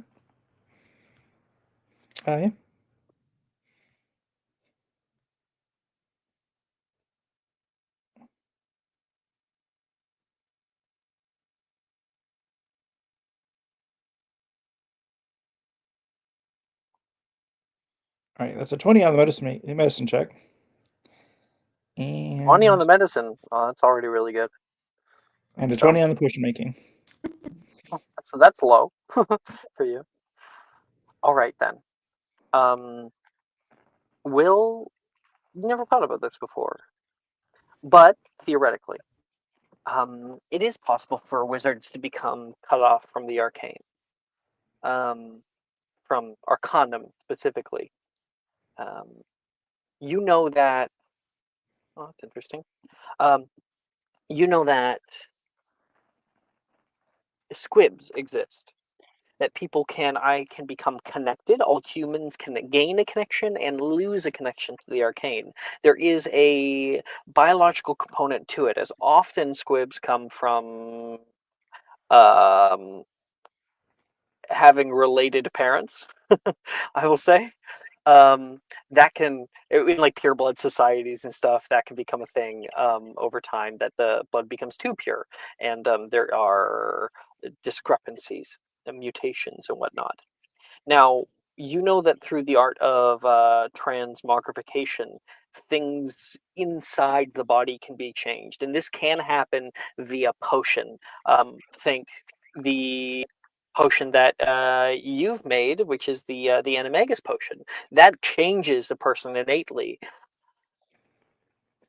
To put it simply, yes, it is completely possible to create a potion that could cut someone off permanently or semi-permanently from any magical source.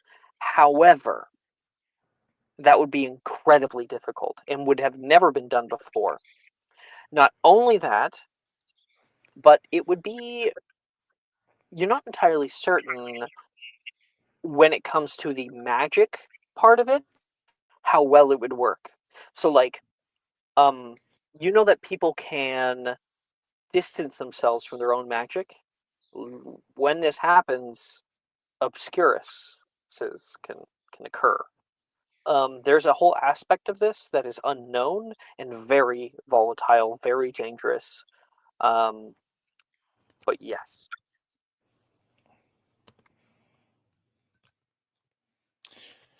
Uh, well, you see, dot dot dot, and paraphrase everything Alex just said, but in the character's words.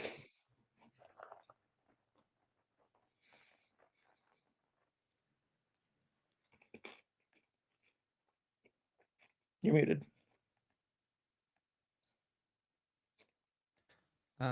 Camille, like there's a glint. I know you have to go back, but can I tell you a story? Sure.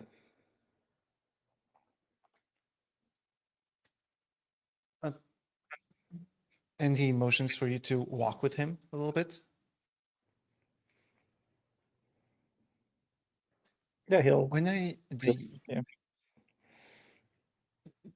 when I got to Hogwarts, like when you get to Hogwarts, the first thing you do usually, before even, is you go to Diagon Alley, right? Are you familiar with Nocturne Alley? Oh, that's that like shady side street, right? Yeah. And well, I've been there, and there was through uh, different exploration methods. Me and do you know Billy? Tall girl, glasses, very shy.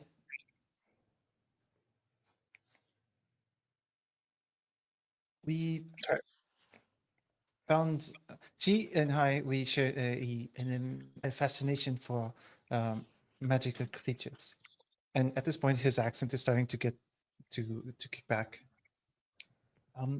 And we were uh, going through Nocturne Alley, and we found a, a black market, a place where other things were being sold that should not be. And there was this shop um, with a lot of caged magical creatures. And the owner, he was not a very good man. Uh, Putting it plainly, well, I was asking if you would ever consider working on such a potion. I know you are a busy man, but I feel honestly that that could bring a lot of good to the wizarding world.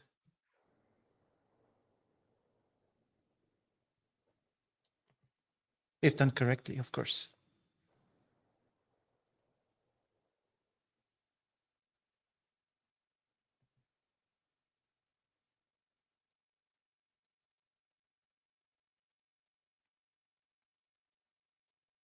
Interesting.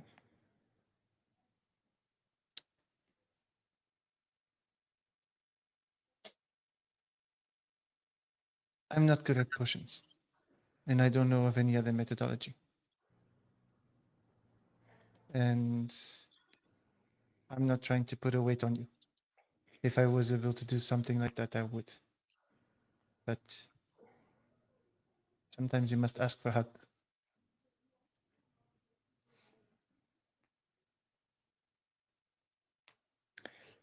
So, what is it in particular you want to do? I want to know there's hope in the world, and that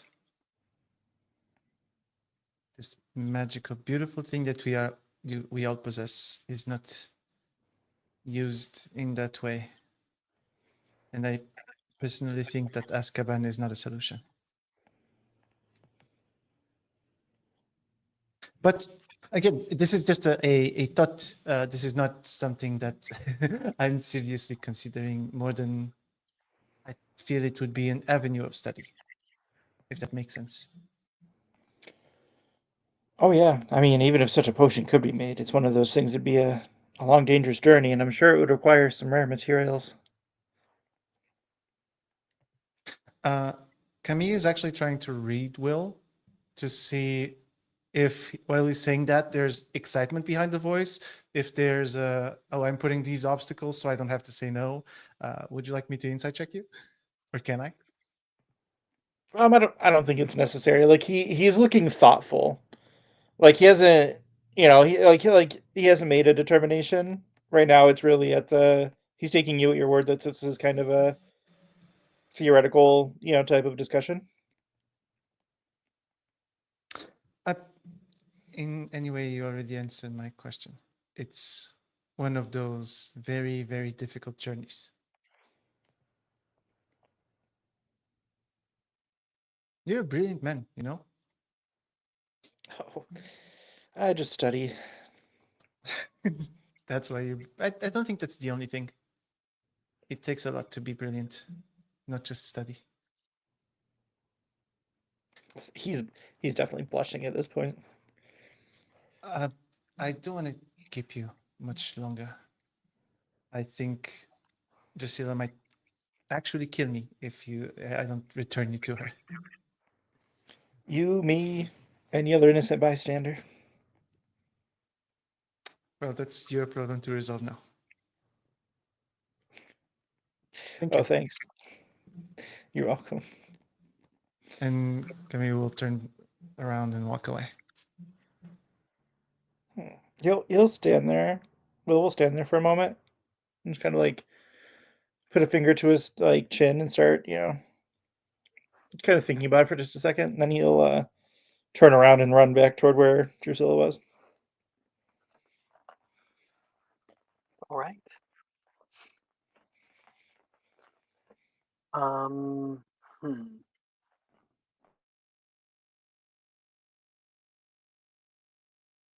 Drusilla ends up showing you Will her potion and especially the ingredients. You look at them; they look locally sourced. And she explains how she actually went out into the forest.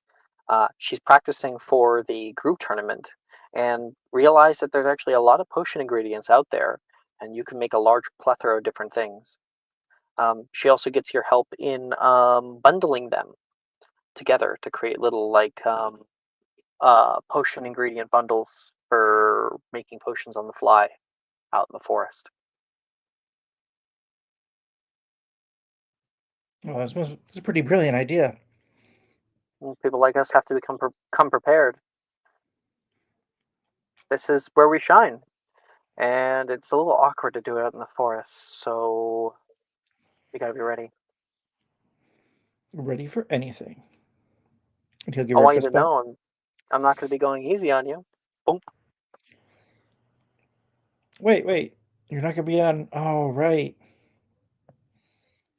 Not on your team, as much as you may wish I was.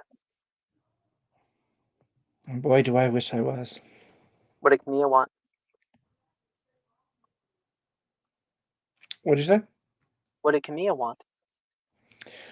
Oh, just doing some research into some like potion stuff. Wants a little bit of help with studying. Just really bad timing. Out of character here. Maya, are we still doing the party? Because, like, you guys proposed it, I approved it, but no one's done any work for it. That's a thing I've been telling Mara to get on and do. But yes, it's happening. Apparently Rin was supposed to hand out those invitations, I guess. But if you want, I can have Abria do it. I think that would be good. But word has already spread. Drusilla will say, are you heading off to the lake party? The party? What party? You don't know. Oh, you're so popular. I thought that you'd have gotten an invitation before I did. I only heard it because Juniper is going. To a party? Yeah, it's like in just a few days. I think the day before the tournament. Oh. Well, if you Sounds have like no one to fun. go with, you could you could go with me. I'll just be Ooh. hanging out with some of my friends, so wouldn't want you to be alone. Are you Unless, asking me out? What's Drusilla's last name is Pruitt, right? yep, Yes. What's Drew? Is it? Sorry, I get like your mic cut out. yes, it is. You wouldn't be asking me out on a little party date, would you, Miss Pruitt? You wish, she says, and kind of gives you like a push. I was just He's gonna trying. exaggeratedly fall over. Ah! I'm just looking out for you. You're new. You need to make connections with people. Oh, I suppose that's fair. You've done pretty well for yourself so far, but I wouldn't want to see you fail so badly at the group tournament that you end up becoming an obscure side character in all of our main character stories. Oh, I don't think we have to worry about MC syndrome over here. So Yeah, is that a sure, yes? I'll go. Or, Yes, that's a yes. cool. Then I'll see you on Friday. Okay? He stands up. See you then. You need to find out more about this party. um, and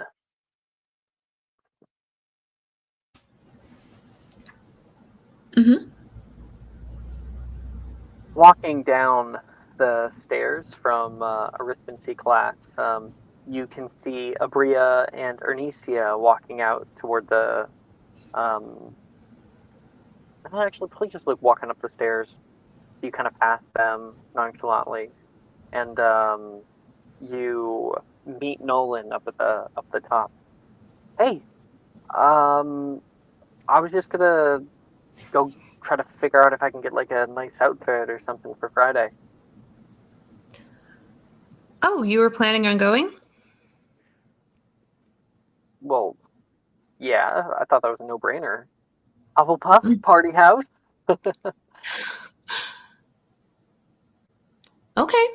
Yeah, nice outfit. Didn't know we needed to dress up for the lake party. Well, what do you want to wear your uniform everywhere you go? Hey, it's predictable, consistent. I wonder if they're gonna have food there. I imagine they'll get Macy to do it. He walks down the stairs with you. I was thinking, ooh, Glad Rags, which is in Hogsmeade, and like curfews coming up soon. It would be pretty tight. Maybe tomorrow. I don't want to get caught outside of the common room this late. Oh, uh, trust me. Okay, Okay. down at the bottom of the serpentine staircase, Nolan kind of like whips around and leans on his hand on like a statue nearby. One-eyed witch. You know she created the cure for dragonpox, right? I didn't know that. Yeah. She also is a great place to hide a secret compartment. And he's going to give a little push, and the entire thing begins to um, grind against the ground away, opening up a small alcove that has stairs leading down a dark tunnel. Secret passage. Wilfred showed me it in third year. Of course he did. Where does it go? Well, I think if we're good, then we should be able to get there in time before they close. It's just a honeydew. Okay. Awesome. Let's go. He um he and you walk down the stairs, and you are greeted with a cavernous space that opens up and kind of a cliff face that runs straight down. And right at the edge of that cliff face is a structure that is built, some kind of very old looking elevator. It's just like a wooden platform that is on metal struts and wheels. After you, milady. And we'll kind of head onto the platform. He'll help you to make sure you don't fall tiny little gap, and then he steps up himself and takes a kind of feels around, finds a lever, and pushes it down, and the entire thing begins to roll down to the bottom of the cavern. It's kind of beautiful down here. You can see little shafts of light coming in from a hole in the high ceiling, stalactites coming down from above, and you can hear the running of water as a little brooklet, underground brooklet, trickles through here.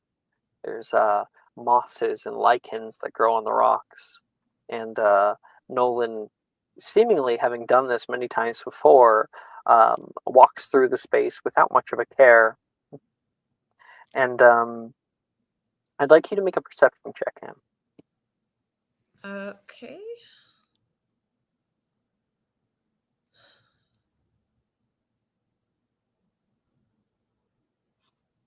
$19.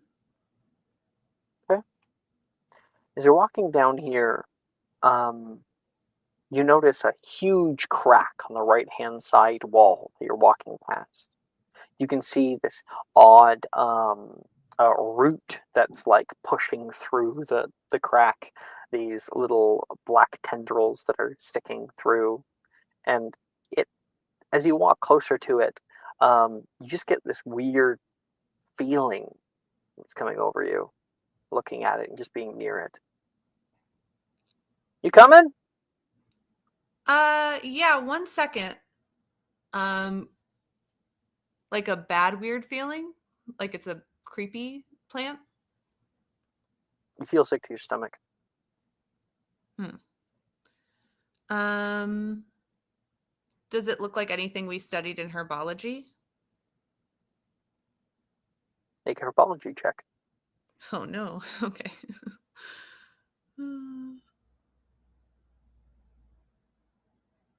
15?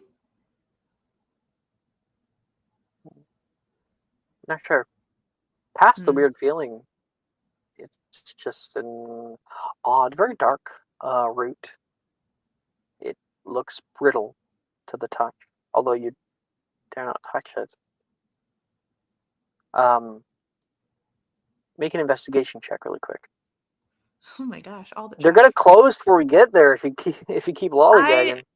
I am give me one there's a weird plant over here. Ooh, 12. A 12. Yeah. You don't recognize the plant by any means, but you notice nearby some of the moss lichens I was describing earlier. The ones on this stone are dead. Oh. You can hear a heavy grinding sound as the entire cavern begins to shake, and you can see another elevator that's coming down to meet you. Can Anne like cut a piece of it off. You said it looked brittle. Because she knows Will is really good at potions and herbology. Is that something she can do? Do you have a herbology kit or a potions kit? No. Okay, so you don't have any PPE, but you can always cast a Findo Cool. and try to pick it up. Yeah, go ahead and make a herbology check at disadvantage. Okay. I don't have Defendo, so Oh. So you would actually have to like reach up toward it to try to break off a piece. Okay. Is that what you have to do? how bad of an idea does that seem based on my previous checks? Does it seem like it's to the like that it's like devil snare or something like that, or No. No? Specifically not Devil Snare. Okay. Devil Snare is never brittle. It's very, it has a lot of moisture. Okay. Anne will use her robe to like she won't touch it with her bare hand. She'll just kind of try and grab a piece of it or a leaf or something like that. Once again, With herbology disadvantage. okay.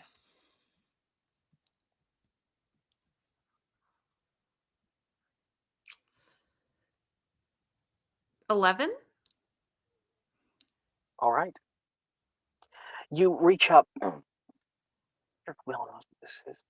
You just get this weird feeling about it. It feels important somehow. You reach up slowly toward it, and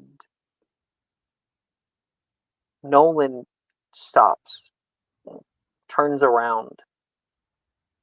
Hey, you grab on and snap, and the moment you do, holding on to your wrapping it up with your with a piece of your robe, there's a heavy snapping sound, and then there is a large shaking that comes over the entire area here. The whole cavern begins to shake violently. Huge stones displaced from the ceiling, and you can see that piece that you snapped off. Little black tendrils begin to, like spider-like, push out of the stone, growing extra large. And also at that moment, we can hear a high-pitched scream from Anne. And you end up taking... Okay.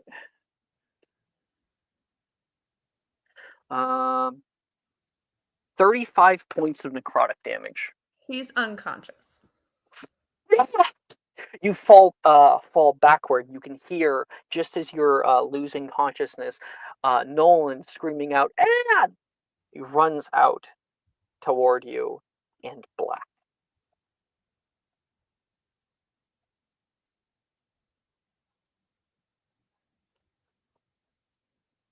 That's where we're going to take a break. We'll come back in 10 minutes. You're evil. You only have 35 hit points? I have 30. I have 30 hit points. Damn, you have a low hit point. Yeah. Constitution was her jump stat, so. As soon as Alex was describing it, I'm like, oh god, don't touch it, don't touch it. Yeah, the people in the know. No, it's great, Allie. This is wonderful. This is how the story goes, right? Okay. See you guys in 10 minutes. Are you looking for that perfect gift for that tabletop role player in your life? For that podcaster? For that little sister that keeps going on and on about shiny math rocks? Well, look no further. OBP Musical has you covered. Original theme music for your characters, worlds, podcasts, and more. Has your bard written lyrics about a party member's tragic demise? Let us compose to them. Or better yet, let us write those lyrics for you.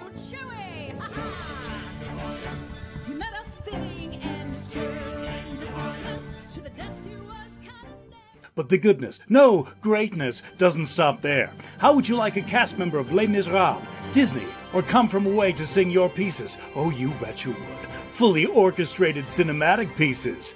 Pieces like this. Who'd rise to meet the call, who'd fiercely face the danger, be a hero to them all. For the hordes of people We cry have for the 8 vocalists, 7 composers, 2 lyricists, and an admin team ready to take your request. For as low as $60 you can get your own musical theme. OBP Musical, making fantasy a reality.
Mysterium.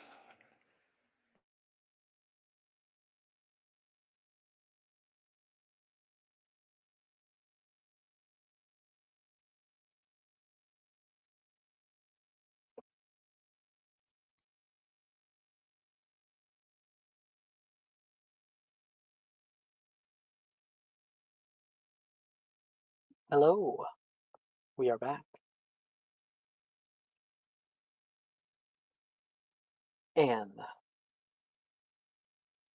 you feel when you held on to it, although you weren't even touching it, there was this coldness that pervaded through the fabric, an aura, a power that immediately flowed through you, siphoning something from within you, something deep. As you begin to wake up for the first time, there's pain. Your hand is numb, barely feel it. You can see the windows of the hospital wing. You can feel the bed around you. And you can hear, she's awake! She's awake! Nolan yells back. And Madame Pomfrey comes by. Oh, very well.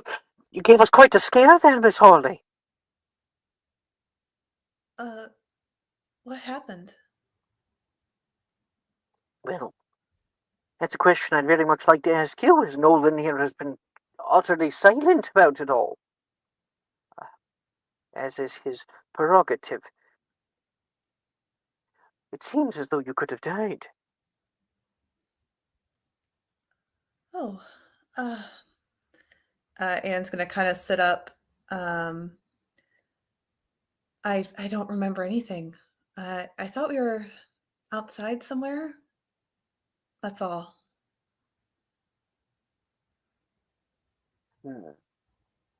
I might suggest that we steer clear of the Forbidden Forest for the time being. Yeah, absolutely, Professor. It's a great idea.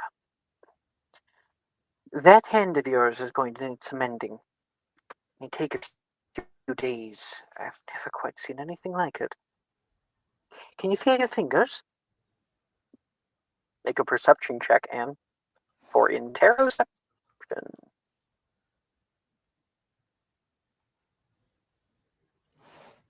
Huh, 22.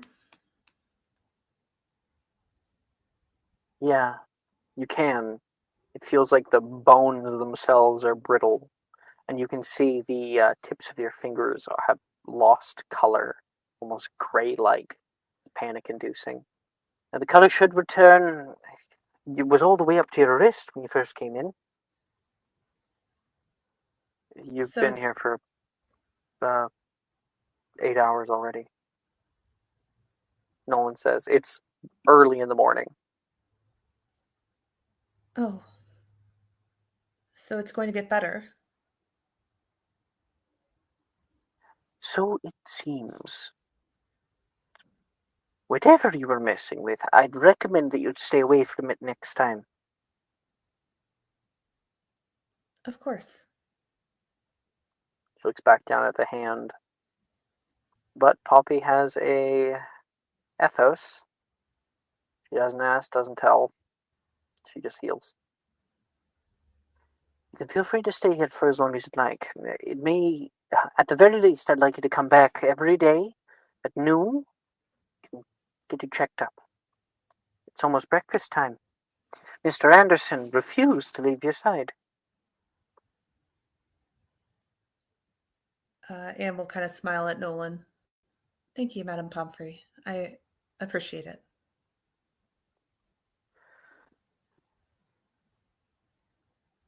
She leaves.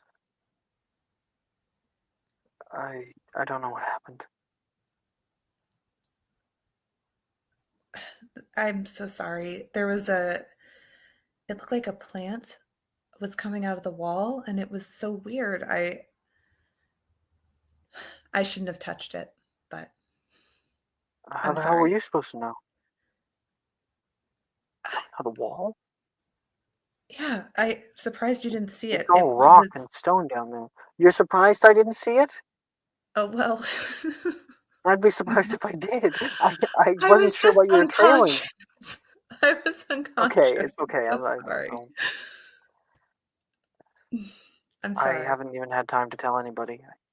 I don't know if you wanted me to, and Oh, no, it's probably better you didn't. I can tell them. Ugh. Yeah, it was. At least we should probably tell people. You said Wilfred was showing people that passageway. oh yeah, yeah. We should put a warning or something. Mm-hmm. I don't. I think it will need to get cleared out if anything.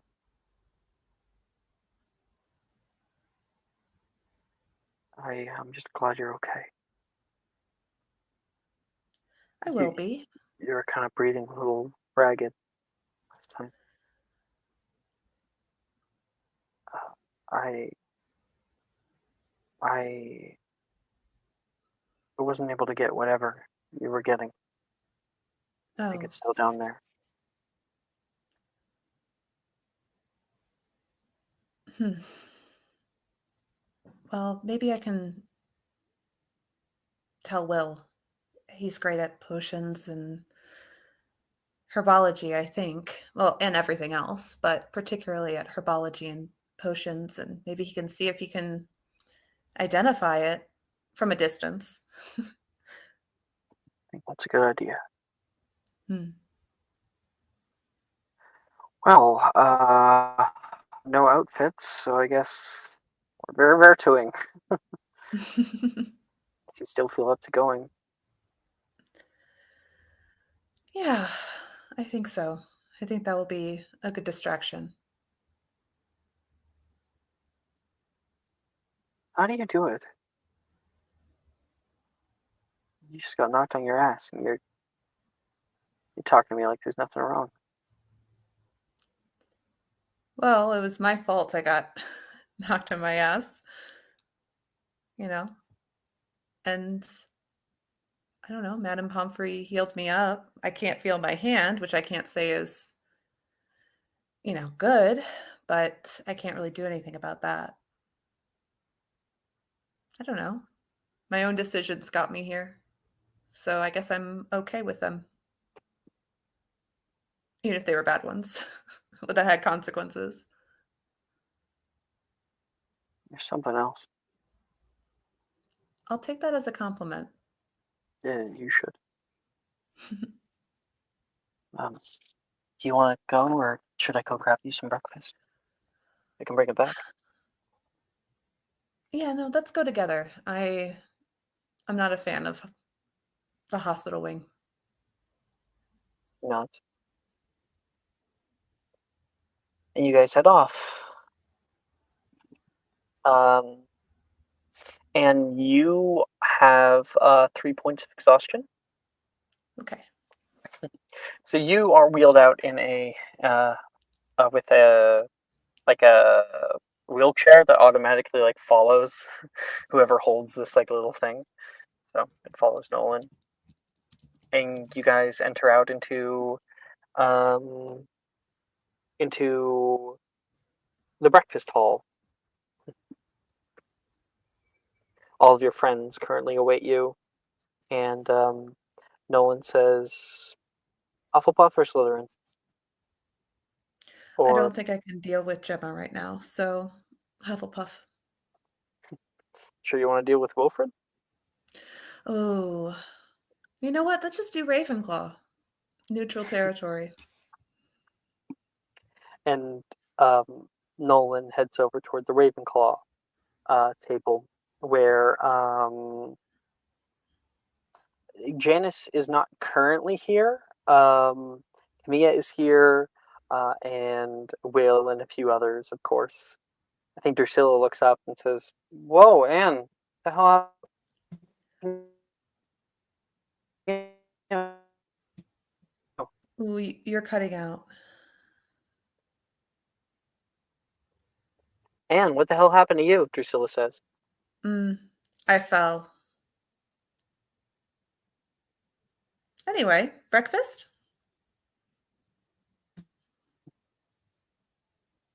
Insight check. All right. Go ahead. Yeah. She's Or- obviously or- lying. She didn't fall. I think at least you. I think other people could get fooled by it. I think you, Camilla, however, are too close to her. Anne is looking at you with an eyebrow raised, like, leave it alone. Not the time. We'll tell you You'll later. get up and sit next to her.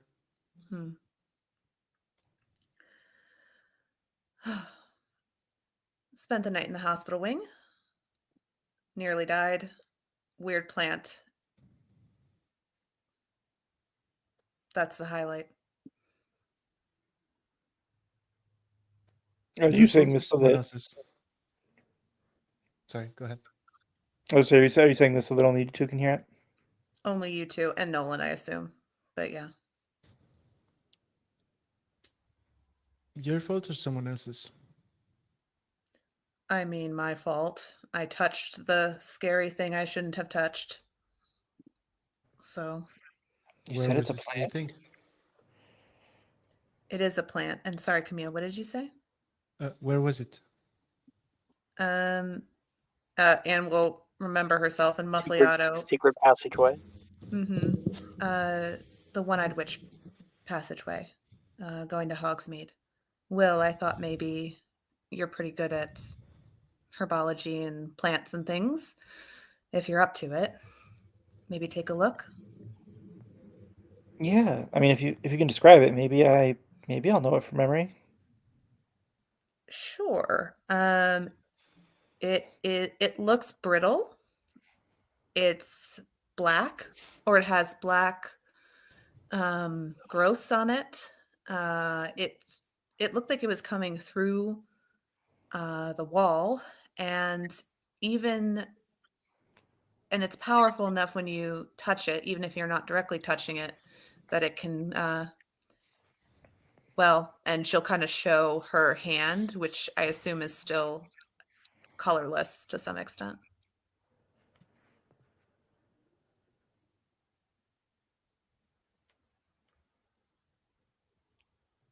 Gotta check would that be, Alex? You can make a herbology check. DC is Okay. very high. Yep. Yeah, that makes sense. 32.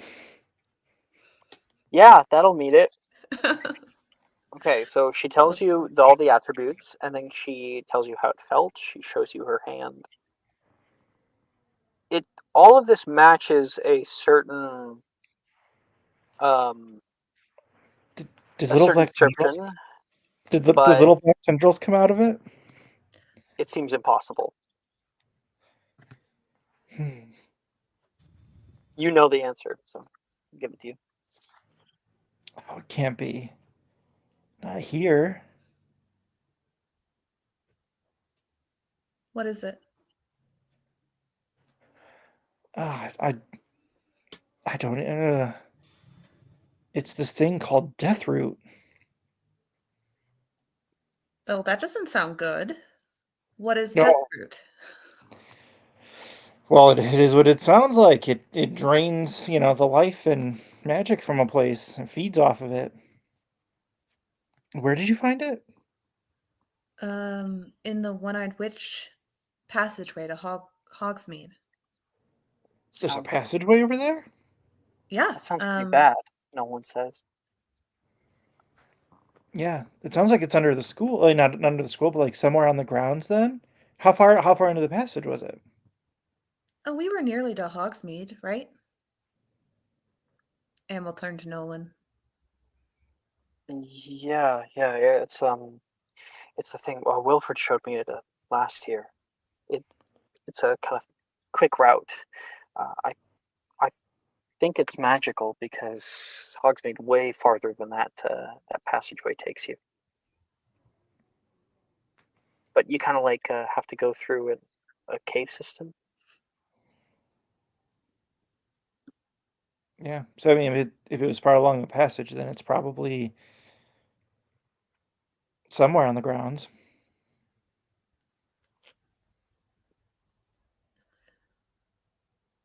Well- That's disturbing. Why were you saying it was impossible? Because that sort of plant just doesn't appear out of nowhere. I mean, if it had been here for, you know, if it had been transplanted at some point and didn't kill whoever had potentially transplanted it, if it was someone, it wasn't just here.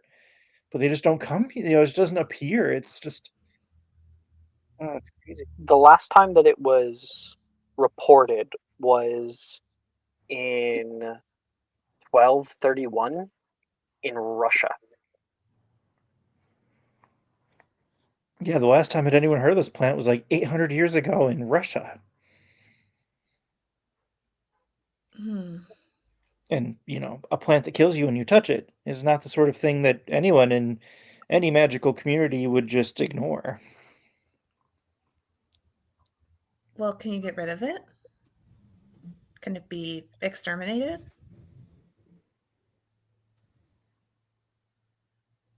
Do I know that? I might not know that. Okay, so this is a legendary plant. It is not known how to combat it. If you cut it or break it, it grows exponentially before coming to a halt. Or I guess not exponentially. Then it plateaus, but it grows very, very quickly. It feeds off of life energy and magic. It also feeds. Yeah, the records are just so old, however they got rid of it in Russia is just lost to time. But yeah. Otherwise what he said.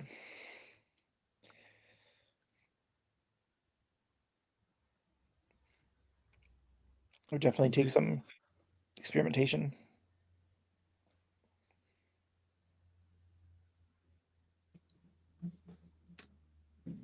Are you going to say something, Camille?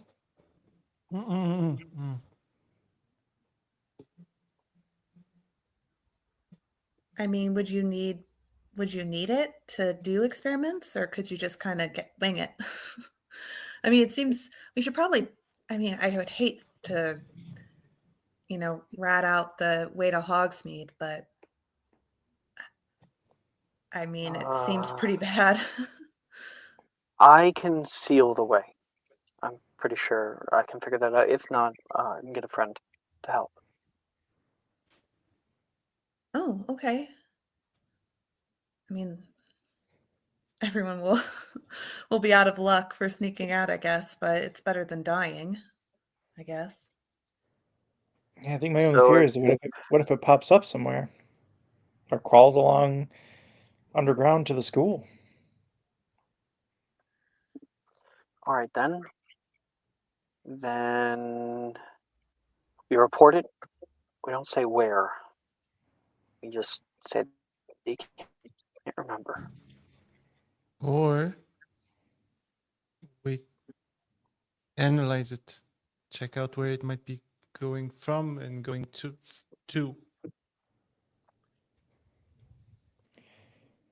Keep it That's in check ourselves. In the end, whatever answer you want to do. You cut out again. This is beyond me. I was not expecting this today. No one says, whatever Anne wants to do, I was not expecting this today. He's going to the Hufflepuff and start getting some food and stuff. He'll leave the conversation. I think that's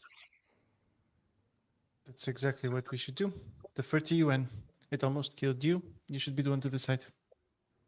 Oh, I don't think that that's how that works. I think we should probably loop in Abria and Edgar, and then if you guys want to go look, I can show you where it is, and then maybe we can follow it back from there. And if it becomes too much, just let Nolan close it, or I'm assuming the friend is Wilfred, so or have Wilfred, close it. Camille will shoot a look to Will that translates very obviously to is it safe for us to go in there? Oh, no, it's not. He's just going to point at Anne's hand. But if we're going to Are there convince precautions? yeah, well, if we're going to convince the staff to take it seriously, though, we might need a sample. I'm just not entirely sure how to get one safely. Don't touch it. That's what I've learned. Are there any creatures that have been reported to not suffer from it? Magical or otherwise? Ghosts.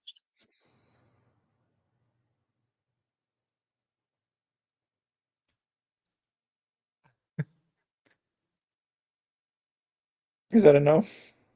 I said ghosts.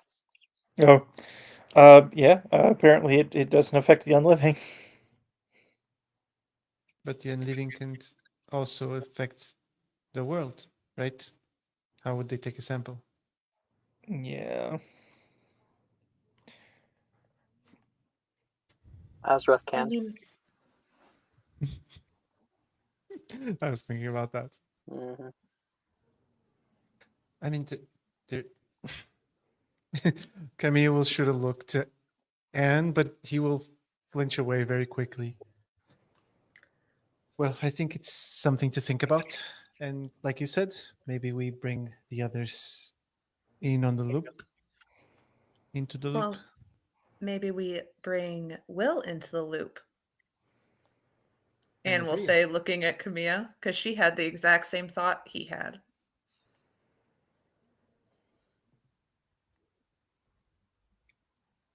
The loop? I'm in the loop, right? You're about to be, but not here, not in the table, not Of with just course a not macchiato. here. No, of Yes. course. Of course. Will.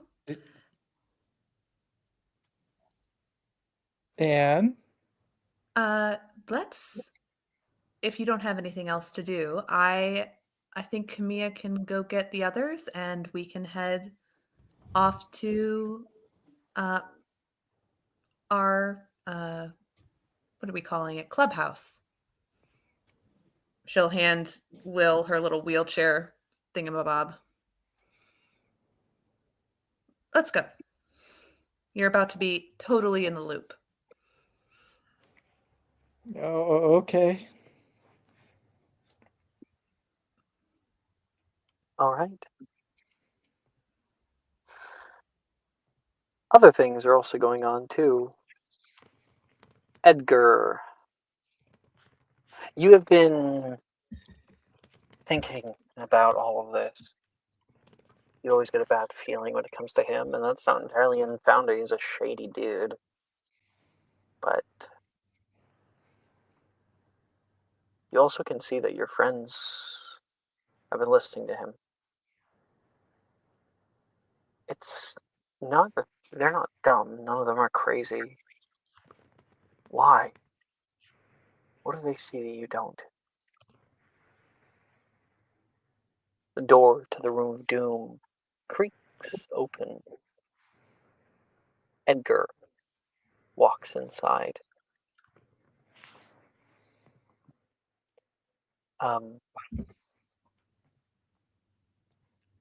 Looking for Azref is easy. Looking around the room, you wait, and you can see one of the torches is burning a different color, that slight blue that it always changes to whenever he's near. He's just unseen. He's up there on I the know second you. floor. Oh, sorry. What?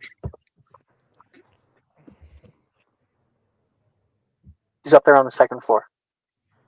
Oh, sorry. Sorry, I didn't hear that. Sorry.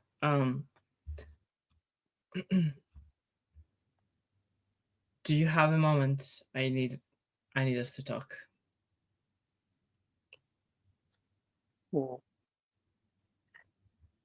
You're not who I was expecting today. If anyone, it would have been a Bria. You hear a voice, disembodied, calling over. And then Well, he appears on the ground floor, not but 10 feet from you, hands behind his back. Will, do you need a character description? Of this one, yeah. Okay. Brett is a tall man. He wears old, timeless robes. White hair peeks up, short, on the top of his head. He has little wisps along his chin, piercing, glowing blue eyes, and he glows with this otherworldly luminescence. There is fire within him. He holds himself tall, confidently, like you would expect a professor, and he can disappear and reappear at will, at least within this room. To what do I owe the pleasure? I want to know what you're after. By the way, Alex, throughout this discussion, because he was taught occlumency, I want to see if he's able to keep him outside of his head, or if he's still reading like Edgar's thoughts and emotions. Make a charisma save. Charisma save.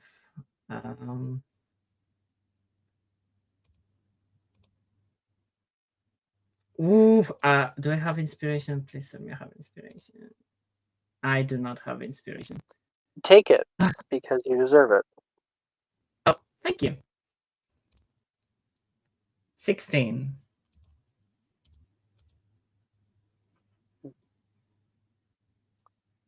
Okay. You feel this pressure. You push back with a resistance. There's a little movement of Azra's head, but his question still stands.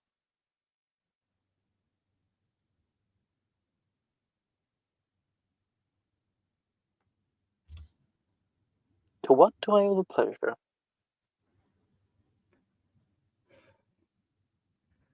I want to know what you're after. I don't know why, but the rest of them are fixated with you. And I need to know what you've told them, what you've promised them, what you have poisoned them with, because I don't understand it.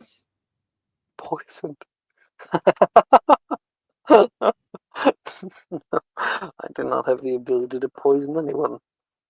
I've never, actually. You jump to conclusions. You wish to speak, you do so, as equals, or as close to equals as I'm able to muster. He gestures toward one of the seats. I'm fine. And he's just going to like cross his arms and stay standing. No legitimacy is needed to know that you don't trust me, and you shouldn't. It's a good thing to do, not trust strangers. But I'm not here to hurt you, nor am I here to hurt anyone. Your friends, they intrigue me. It's been a long time since I've had company. You may not believe me, but I care a great deal for them. This world is harsh, constantly trying to push us down. And you all, as I've come to understand, have been through so much. Is it so hard to believe that I'm simply here to help? Yes.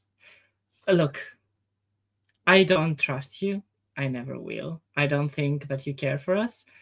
I just want to make a deal, potentially. Purely transactional. I'm not some hag to come in here and be asking for agreements. I am an author, a man, a teacher, should you wish to learn. Your friends, what they see in me, quite flattering, I might say, is an ability for a brighter future. Have you ever stopped to wonder all these little things that happen in your life, the kinds of things that you don't have any kind of control over? Where you go to school, where you're born, lost.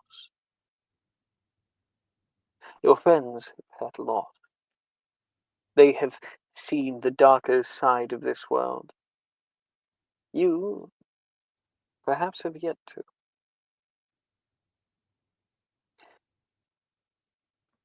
People are terrible. That much is certain. But not everyone, just on average. All of you are so young. You still have much to figure out. Form your own beliefs. Find who you are. The trouble is, when you do, but with purpose, everything in your life has already been decided for you. Who to love, who to see, fate. That is who your true enemy is. Fate is not a thing. Oh, is it now? Because you would know so much, little student. All I know is that everything is my choice. Not some fate, not some cosmic thing. There's no fate, no divination. Not talking about divination. No, no.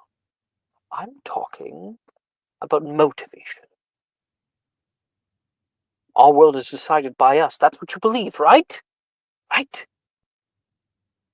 Well, there's not just you, now is there? Oh, you're in for a rude awakening. You and your friends. Very soon, I think. Clock is ticking. Tick, tock, tick. And everything will come crashing down soon enough. So, enjoy your delusion while you still have it. No need to make any kind of deals with me.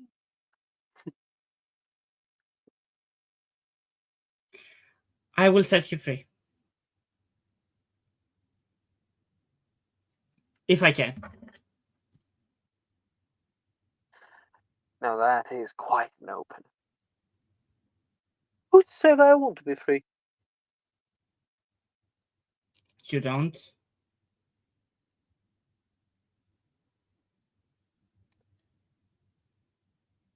I do. It's true. This place has been stifling. Not to go out. Feel the wind pass through me. To see more. But as I've come to understand it, things are not going to be very hospitable for very long. So I think I'll stay here for now. Wait out the doom. You can do that. I just assumed that maybe being free would be a little complicated and that you need someone to help you. You're signed up for the Coop tournament, aren't you?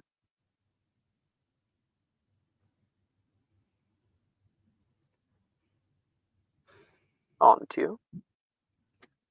Maybe.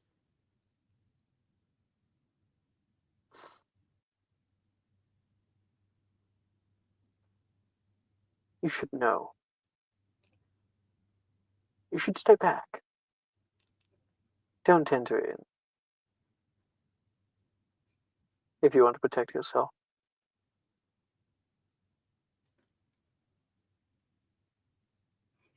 It's not myself that I'm worried about. Well, it kind of is, but if my friends don't see the danger that is you, then it falls to me to protect them. Oh, I'm not the danger you need to be looking out for. That's what you claim. Not what I claim, it's what I know. I've been reading the signs. I have been meditating, seeing beyond what you mortals can. And there is something coming. Not I. Something that will rest and cause unrest in each and every one of your lives. Something that will cause death.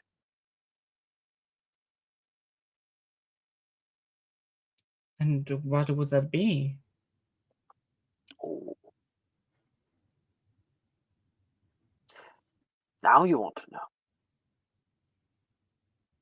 Thought you said you didn't trust me. What if I'm just manipulating you? Trying to make you scared? That's why I came here. You must know something that can, I don't know, connect us, and then you will not be able to hurt us. And then I will be able to do whatever you want me to do.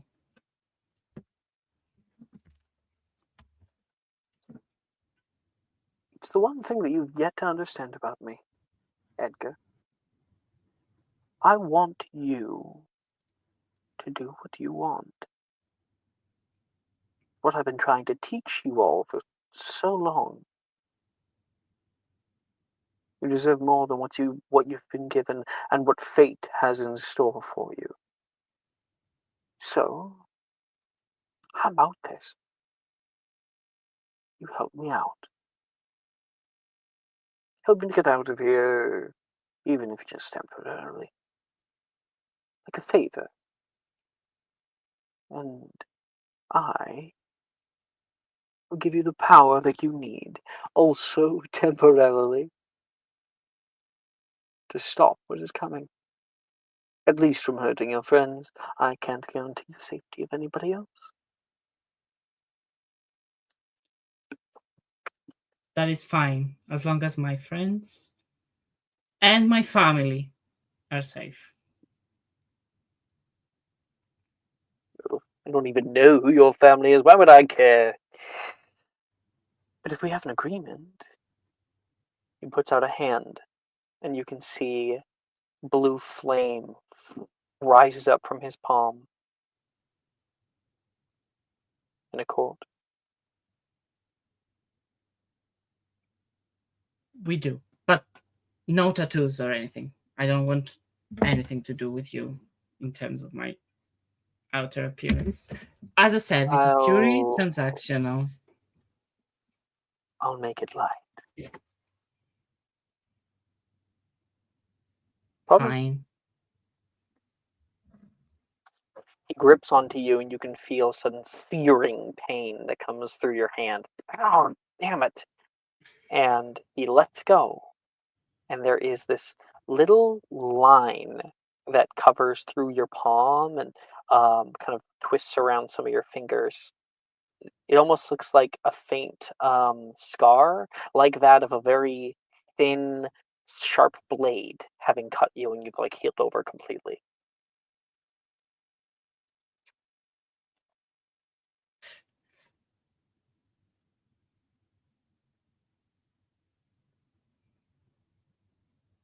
So, what do you want me to do first? Nothing. You have fun. Here, there's a party. Go off to bed. Spend time with your loved ones. There's still time. I'll call upon you when I need you.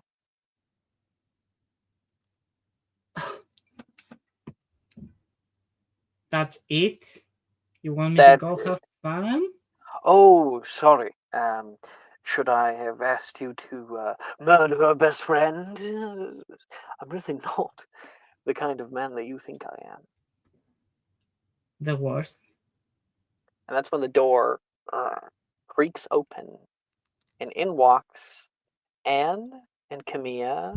And Abria, you can be grabbed on the way if you want to be. Your call, Maya? I had another scene, if you'd like. Maybe Maya's not here. So Anne, Camilla, and Will appear into the doorway. Welcome! Welcome! Come on in! Edgar, change your mind? Indeed he did! He's joining up on the group. Exciting, isn't it? Oh, look at us all together. How exciting. He puts an arm around Yes. Edgar's shoulder.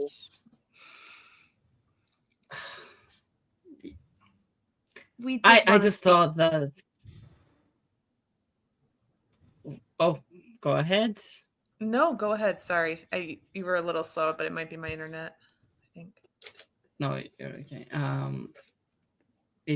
I just thought that I should give him a chance since he's not as bad. He smiles at you. And who might this be? So Will is listening, but Mike can't talk. He said in the private chat. Oh, okay. Yeah. Okay. That's a little awkward for the scene. Like, can't talk at all for the rest of the episode, or should I could, like, do an Abria scene. Will is distracted. Okay. Yeah, I think an Abria scene. Sorry, he's in the private chat. Well, if Maya's here. Maya! Someone add her. Or if she's just watering Grandpa or something.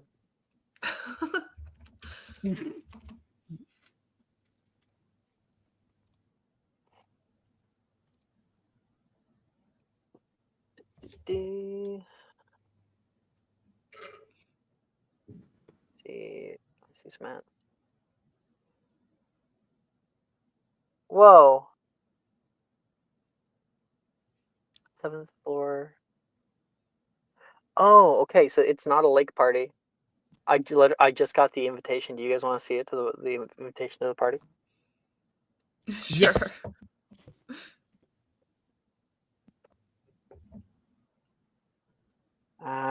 Maya. I think she fell asleep and is sitting next to the computer, possibly. She never falls At asleep. least I'm interpreting the GIF. There was a GIF? Yeah, What? after Lemon I'm tagged her. here. Maya. Mike's not available, so I thought that we'd do our scene now. Okay.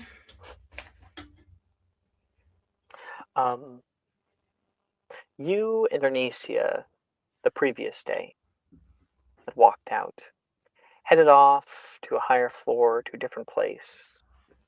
And we find the two of them laying back in the grasses of the Quidditch pitch. I always love it when there's no one here. It's quiet. I don't have to hear the wishing of bludgers. Oh, please, like- you like the wishing of bludgers. No, when I'm with you, I want to hear you more. The two of them are laying down on the grass together, staring up at the sky. A hand touching, fingers intertwining. Group tournament's coming up at the end of the week. Yeah. Shame we're not on the same team. Would have kicked ass. Like, kind of sits up a little bit, turning over toward you. So you're looking up and she's like looking down at you. We could make like a truce. Work together for a little while. You're on a team with Gemma. Are you sure she's gonna allow that? Yeah, of course you would. I mean, you're a Shacklebolt, and Gemma just wants to win. Could be fun.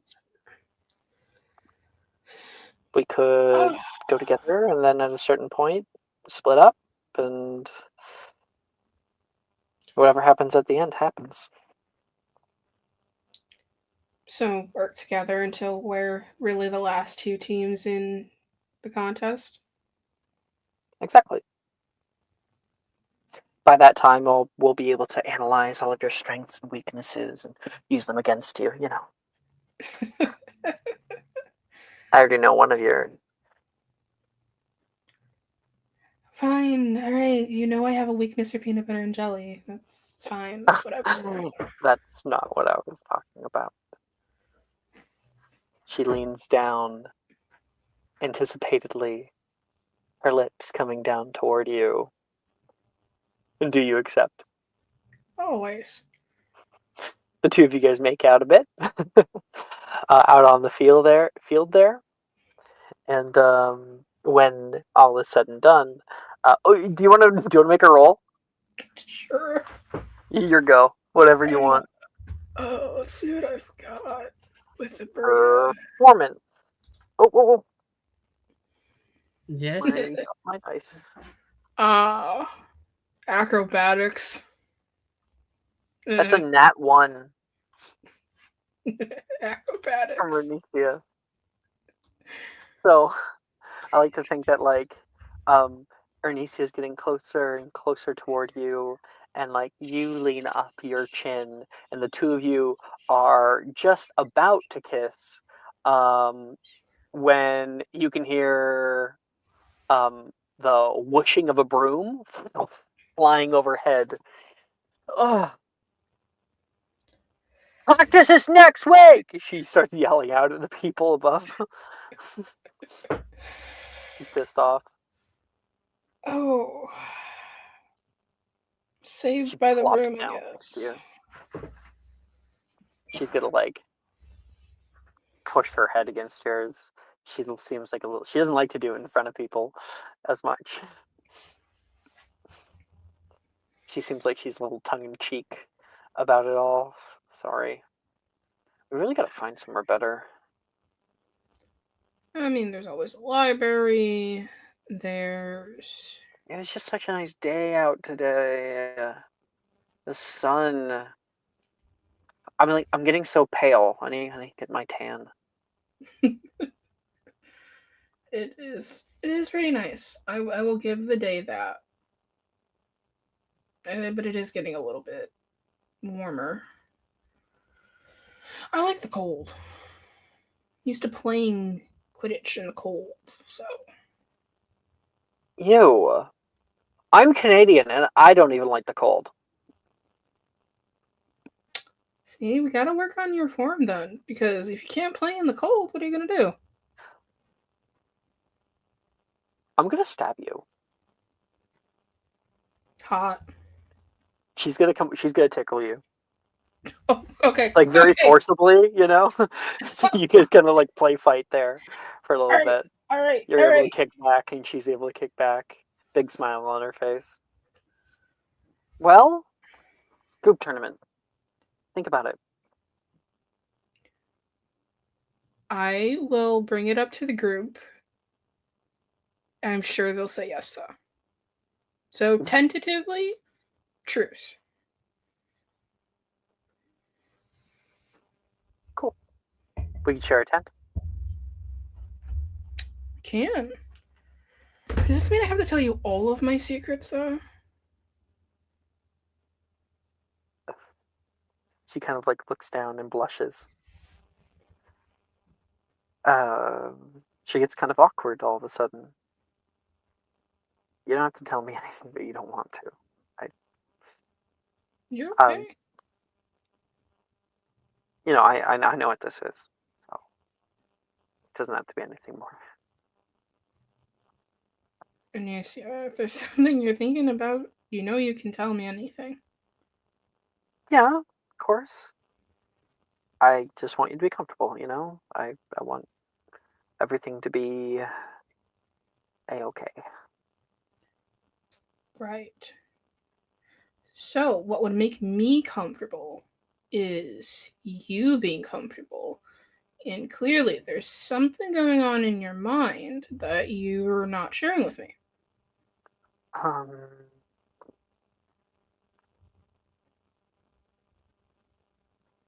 It's really nothing. I promise you. I just drop it. All right. I mean, I'm not going to push you if you don't want to tell me, but I know better than to keep anything from you. Those eyes of yours are difficult to say no to. careful, you keep complimenting my fact that I think you might actually like me. She purses her lips and looks away. She gets up. I had a thing in 30 minutes, so Shame. later. Yeah. I'm not interrupting anything, am I? Oh no. I was actually just leaving. She pats Nate on the back, who's shown up at the Quidditch pitch. Hey, Hey. you guys on a date? Fortunately not. He looks confused, very confused. Cool. I got this mysterious letter in the mail. You wouldn't happen to know anything about this, would you? And he shows you before the storm, there's a calm. Yep, Max's big party next week. I was hoping that you would accompany me. Everyone is giving me weird signals lately. I am so How's it a confused by all weird of signal? you. I came in here and I invited you to the party. You weren't happy that I didn't invite you to the ball because I didn't want to go into your thing. So now I'm here and I'm actually asking you out. I'm asking you out. Are you asking me out or are you asking me out? Okay, there's a difference, and I don't understand. you're cute, but Why do you? Don't. It's kind of bashful. you are cute. But I had to break this to you, Nate. But you've been a little, just a little, haven't caught up quite yet, have you? What are you talking about? Nate, I'm asking you out. yes. Okay, all right. Yes, I would love to go to the party with you. But I thought you were going with Arnesia. Well, things are still loading, but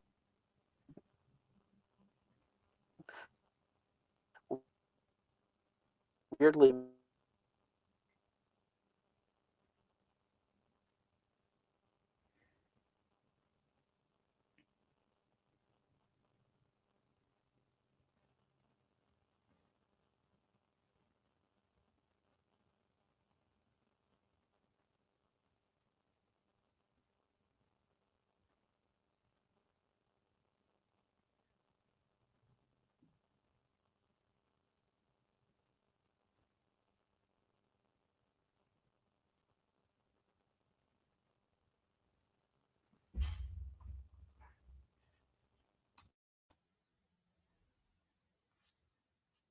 Sorry there, Alex. You were the PM for 15 seconds. Can you guys hear me? Yes, now yes. Wonderful, wonderful. Sorry about that. Last I cut out, Nate was saying, "What are you talking about? I'm literally asking you on a date." Abrea was just kind of rubbing her temple. She's like, yes, I will go with you to the party. And I feel like all I do is annoy you. I don't get what I'm doing wrong here. Don't annoy me. I'm just confused. Okay. I'm just Maybe confused. Friday we get less confused. Okay. Yeah. I mean, with all the tests and the history of magic exams, terrible. It's not.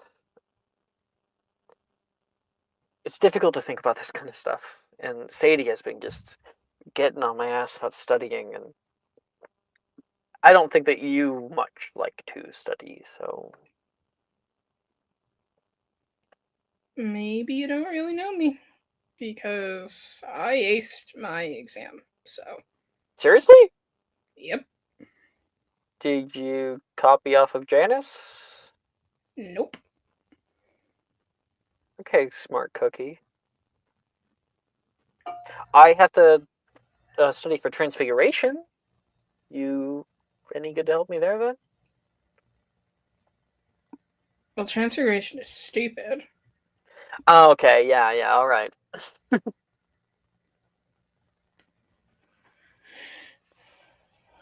I'll see you on Friday. Walk away. She gives him a hand wave. Mike, are you back?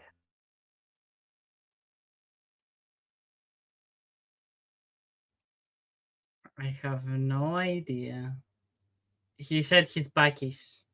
Back-ish? Back-ish. Okay. Ish. So, cutting back to the Room of Doom. And who might this be? He says, looking toward Will. Either you guys can introduce him, or he can introduce himself.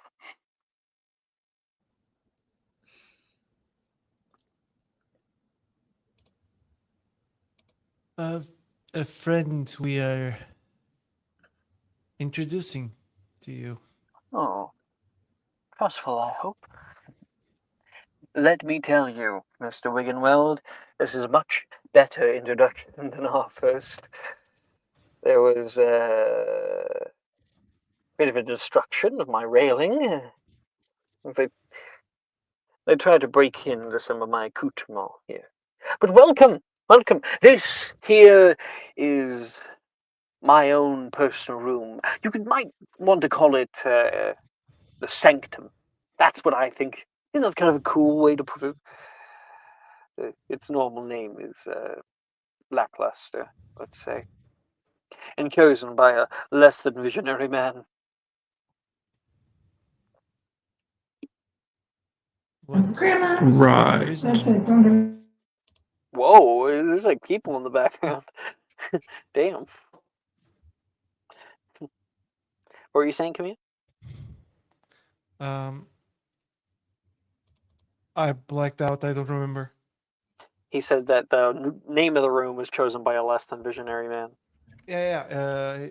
He was asking, what was the name? So up on the second floor, we have. He brushes past your question. We have our living arrangements, should you wish to stay here. We have a few people who stays overnight. On the left there should be a door that'll enter you into the practice room. Should you wish to practice with me, however, I would warn you, I do not hold back. And you are free to ignore questions, Azrath. I'm sorry, there was a question? He says, turning around, like annoyed. You can just say you don't want to answer. It's a valid response. Ignoring one other, a student. The man and I had our disagreements with how things should be. I don't much like talking to him, but must you know, long since dead, Salazar Slytherin.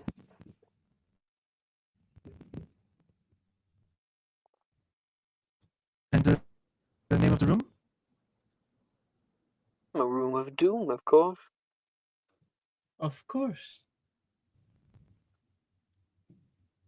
Can I Sanctum. ask why? Sanctum. No, you may not. He's going to go. He disappears suddenly, Will, and reappears up the stairs. All of these books are for your perusal, except for the ones that have a key on the latch. I do not recommend them.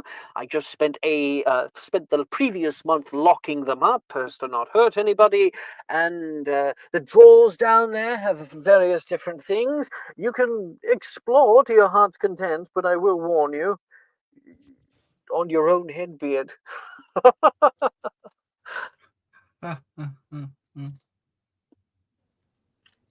Azrath, we had a specific question. Anne's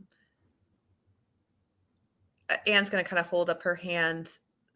It looks like there's something called death root that is spreading in one of the secret passages. I touched it. It was ill-advised, but we were wondering. It suddenly appears right next to you, like uncomfortably close. Oh, okay. Well, Anne's going to kind Where? of take it. It's. Where did you touch it? Where did I touch the plant? He's looking at your body. Oh, Anne will hold out her hand. He kind of cradles it underneath. You feel a slight tickle of his touch. My. That is not good. And you survived! Wonderful! Must have only been a small piece. Yes, I was trying to take a sample of it. And it, yeah. With what? Your bare hand? No, I'm not. I thought if I kind of put my cloak around my hand that it wouldn't. Oh. Novice mistake. It's understandable. Death root is not to be taken with lightly. Even a single piece can grow into a thing that consumes everything. Scary. And he disappears. Reappears over by the fireplace. I want to read the body language of this ghost at the notion that Deathroot is somewhere near. Make a insight check. Thank you.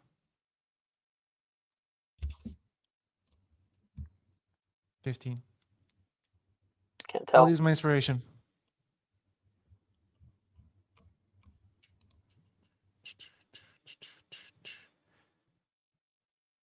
That's a 21. You could see one slight eyebrow raise when the death root was first mentioned, just on the left side. Kind of a, oh really? There wasn't a surprise as much as there was an acknowledgement, a accepting something that apparently he already knew. That's what you feel. He already knows about it, and he obviously knows something about Deathroot, but there's no surprise that it's on school grounds for him. My esteemed professor. Professor. Could we have a possible lesson on Deathroot and the whys of even someone as knowledgeable as yourself would know it would be at Hogwarts when it was not witnessed in the last 800 years? You knew it's at Hogwarts? In a sense, yes, somewhere. Thought it was dealt with, though. Camille will sit down. So this is the yes. You are teaching us, informing us. I suppose. When I was very young, so to speak, the archmages of the school brought in many different items, trying to figure out for themselves the mysteries of the arcane. One of them was an odd black plant. They kept it in a hefty glass case, and even then it still scratched at the glass.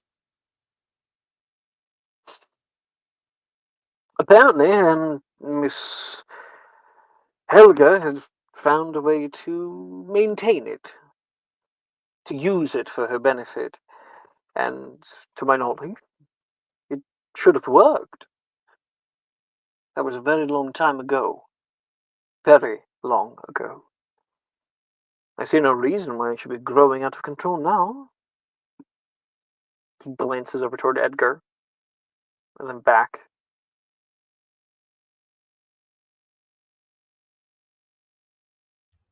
But it is growing out of control. I mean, I saw it coming through the walls.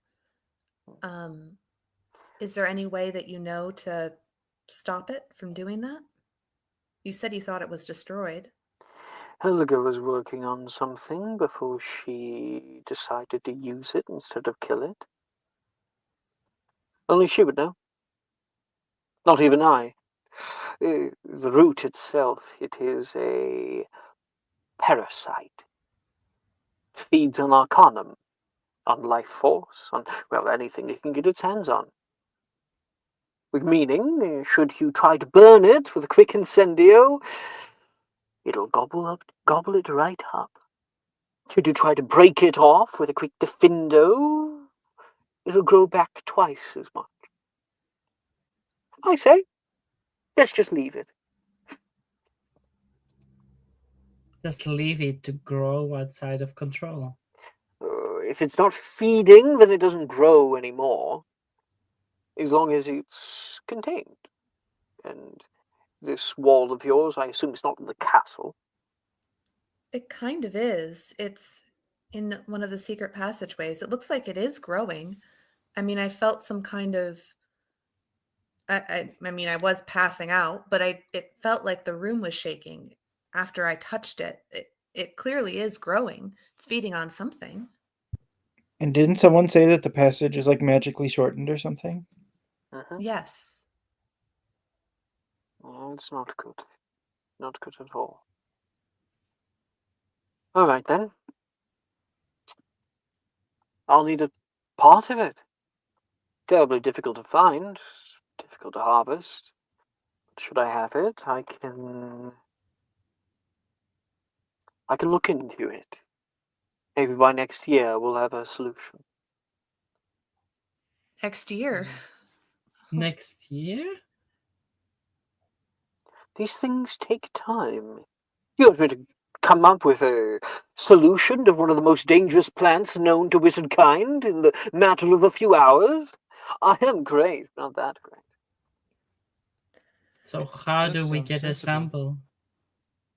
Yes. How? Very carefully, I would imagine. That's not helping at all.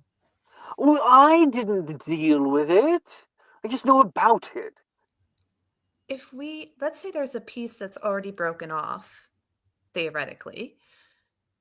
If we if we cast a spell on that piece to Wingardium Leviosa or something like that, would that have any effect on it? Or would it just eat the magic and not move?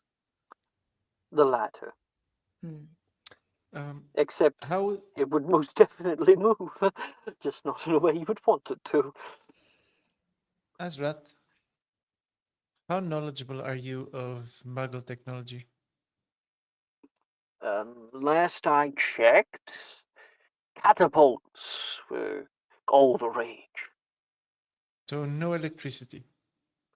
Or the electricity. It's a source of energy, so I imagine the root could also feed on it. But you could tell me otherwise. I wouldn't quite know. No harm in testing it. The Let me more look glasses over. the more padding you can get between you and it, the better. Like I said, glass case, something lead maybe, something hard for it to break through.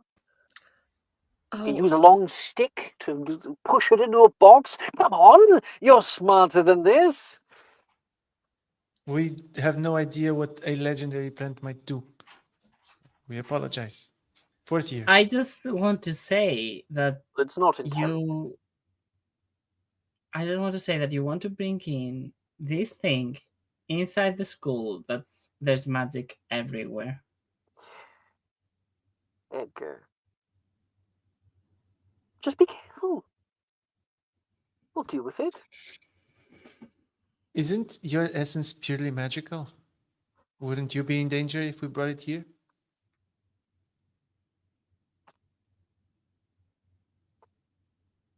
Won't it be fun to find out?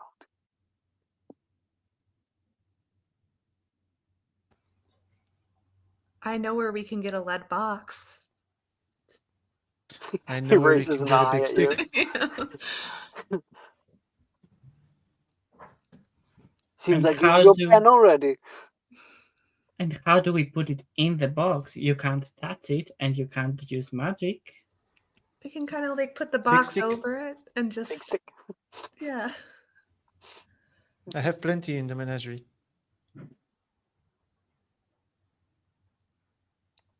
Analog. I love it. Okay, Edgar. So a big stick is, imagine your wand did not do magic and it was just really big. Big stick. You can't just grab it with the box from the ground. It doesn't matter. It doesn't matter. We can go and do that. Anyone ever do potions? There's, of course, Tong, Potions? Potions? Falset. Oh, Mr. Will. Are you a potioneer, William? Oh, well, a little bit. I think we might be working very close together if you can get that.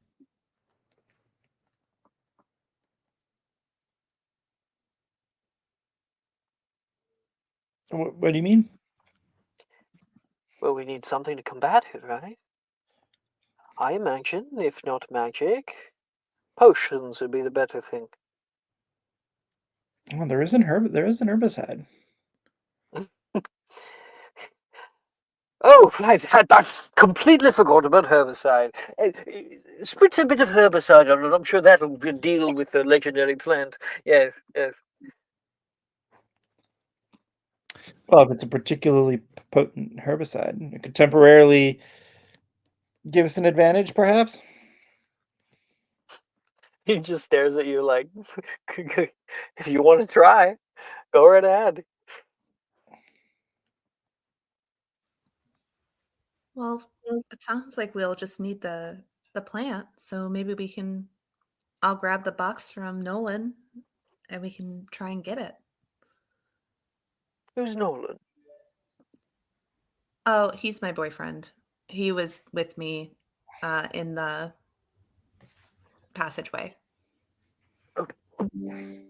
Cute, he says. And he says, well, I guess you all best be off. And he disappears. Wait, hey. Professor!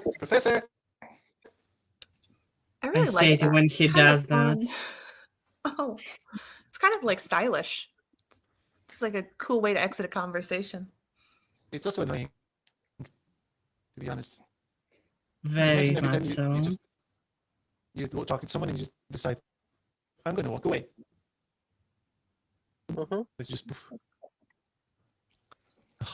I'm going to go get the box. Miguel, if you really did have something important, then you can do that. He will get it again. I can see. You can see okay, like let's the feel blue it. flame like wisp into the into another room. Because you can see like little candlesticks like change color briefly and then change back to normal color like he's passing by them. I will, out of game, let you decide if it's important. It was a question about the Archmage who kept talking about Helga. Regarding if he knew of what benefits she was trying to extract from the root. Yeah. So I think you were kind of already given that information. So I'll just be more clear with you. That she was looking at a way to kill it, to like end it. But then she decided to use it instead of kill it. Okay.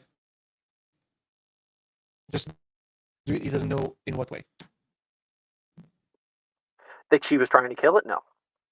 No. In what way she was trying to use it. That's a question.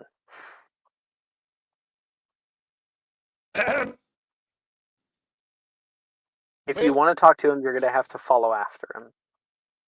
Oh, I'll run after him. Okay. Hey. Everyone else is going to get ready with the death root stuff.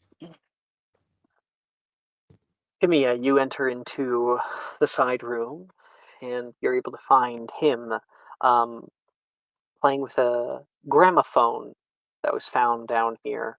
He's placing on a record and placing the needle on properly, and it starts to play in the background.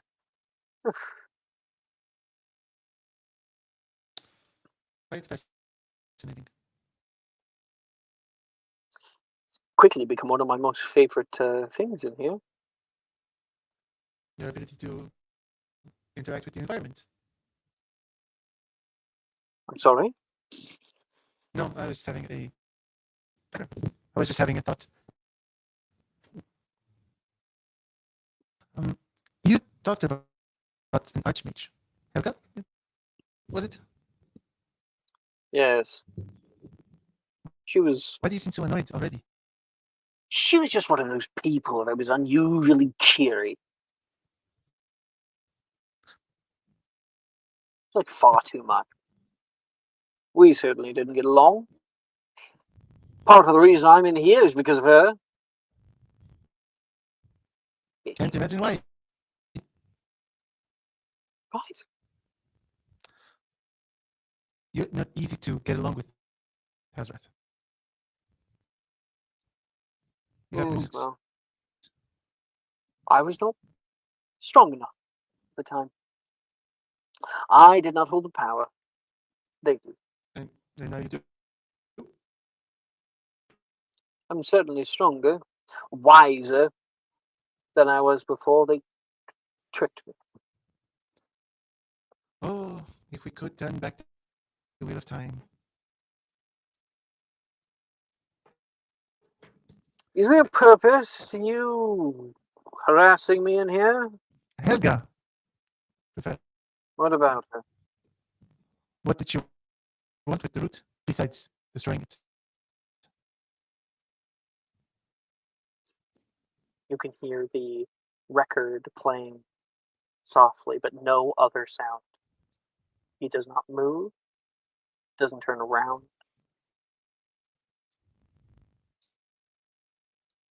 I'm not certain you're ready for that answer. You keep talking about ready, not ready, like you're the best judge of character this world has ever seen. I dare say that Make a if you were persuasion so... check.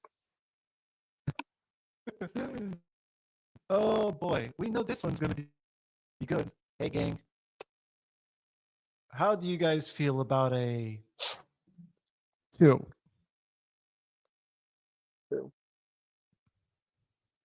Anyone I want to smile while offer saying a it. Does that subscriber? give me Or? advantage?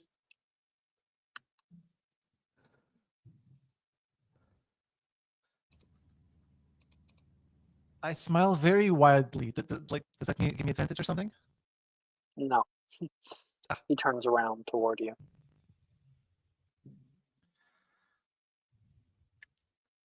It's nothing that I think is important as of yet. You should be getting ready for the group tournament. There's plenty of peril, trials to go through. You should be focusing on that. Is this how you feed ambition? It's how I keep you safe, for the most part.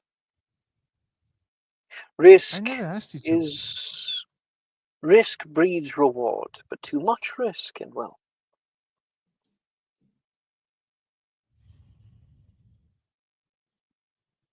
you're not ready. I feel you keep risk away from me, Azrath. And I'm not talking about whatever this is. Keep your secrets, but this conversation of being ready, not being ready, being able to accept something, not being able to accept something. I understand you are wiser than me. But I would pursue understanding. I am hungry for knowledge. We all are. in different ways. I don't know what you have talked about with Abria, for example. She has some notions of things that I would deem impossible. If I give you the answer, you consent to the consequences? As always, of course. Of course. Really? You're growing into a much more powerful man than I expected.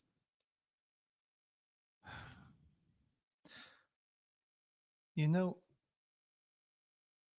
that only tells you that you expect less than you should. This castle.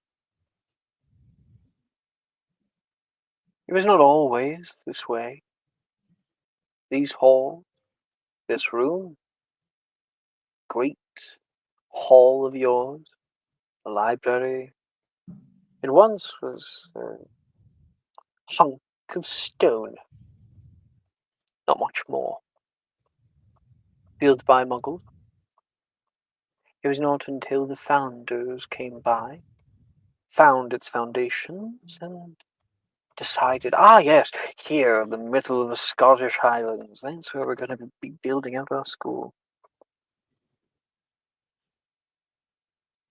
How do you think it became this way? Like all this. The simple answer is magic. Oh, simple answer, yes. Difficult answer is what kind of magic can do that? Can you? Can even I? No. Powerful magic. They attempted it many times. Tried to get it right. In animatus centus. The ability to create life from unlife. This school is a living, breathing thing. Might have heard that before, but it means literally. She is grand, beautiful.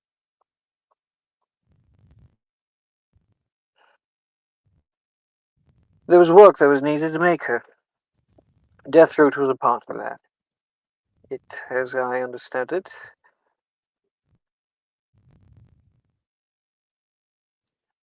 made the castle more stable, a section of it. They brought in powerful artifacts. Artifacts which they believed would work, would settle themselves for different schools of magic, divination, hexes, healing, transfigurations, and the control of charm. If I'm not mistaken, Helga held the healing relic. The Deathroot held it at bay, made it so the magic of the artifact would be able to be used, kind of like quelling a fire into a torch.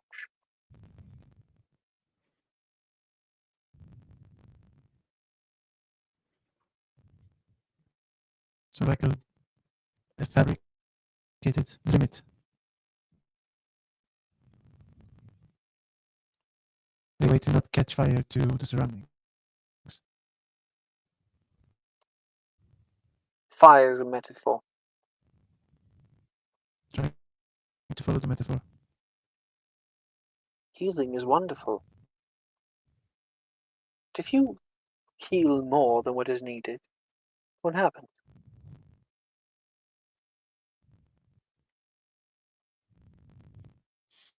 Balance is important, he says. It is. That's what I believe What she would used happen? it for, and I never saw it again. And then the castle changed, and they succeeded in creating their singularity.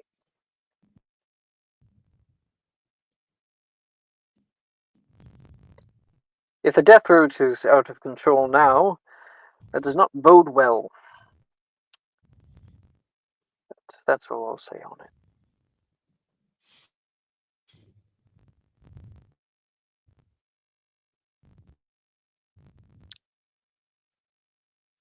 As always, thank you for your lessons. You annoy me half to death, so mostly just to get rid of you. He smiles. Don't pretend you don't know it. In your own twisted way. Then he starts walking away.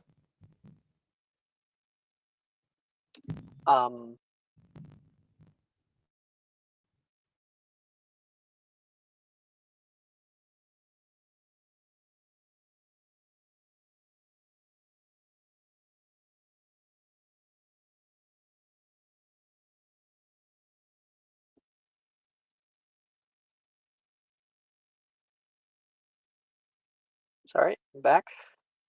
Abria walking back into the castle. You're able to see Anne, Edgar, and Will walking through the Oxford building toward the central serpentine staircase. They seem to be at work.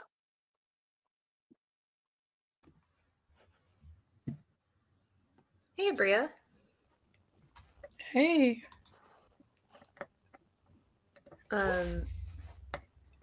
You wanna?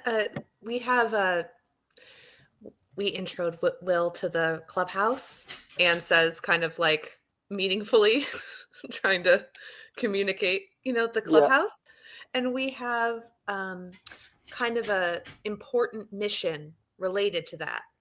If you wanted to come with us, I have to grab something from Nolan, but I think Will and Edgar can kind of fill you in on what's going on. Maybe lead scissors will work.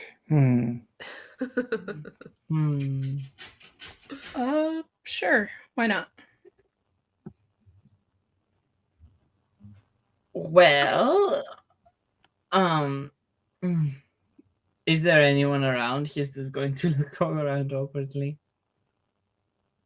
Of course, there's students walking through here. It's a little bit later in the day, but you guys could wait for a lull. We just need to go get something from a plant. So you want me to come with you somewhere, but you're not going to give me any actual details? Will's just going to randomly point at the people still walking around. Anyone know Mapliata? I think I do, but I need to check. Could Anne have casted Muffliata before peeling off to go find the... Oh, I know. the box? Edgar knows it. Edgar knows it, so he can cast that. All right. After he casts Mafiato. So, there's this thing. It's called Death Root. It's growing under the castle, and it's feeding on magic. We need to go get a twig of that thing, sow it to him. Wait, take it back.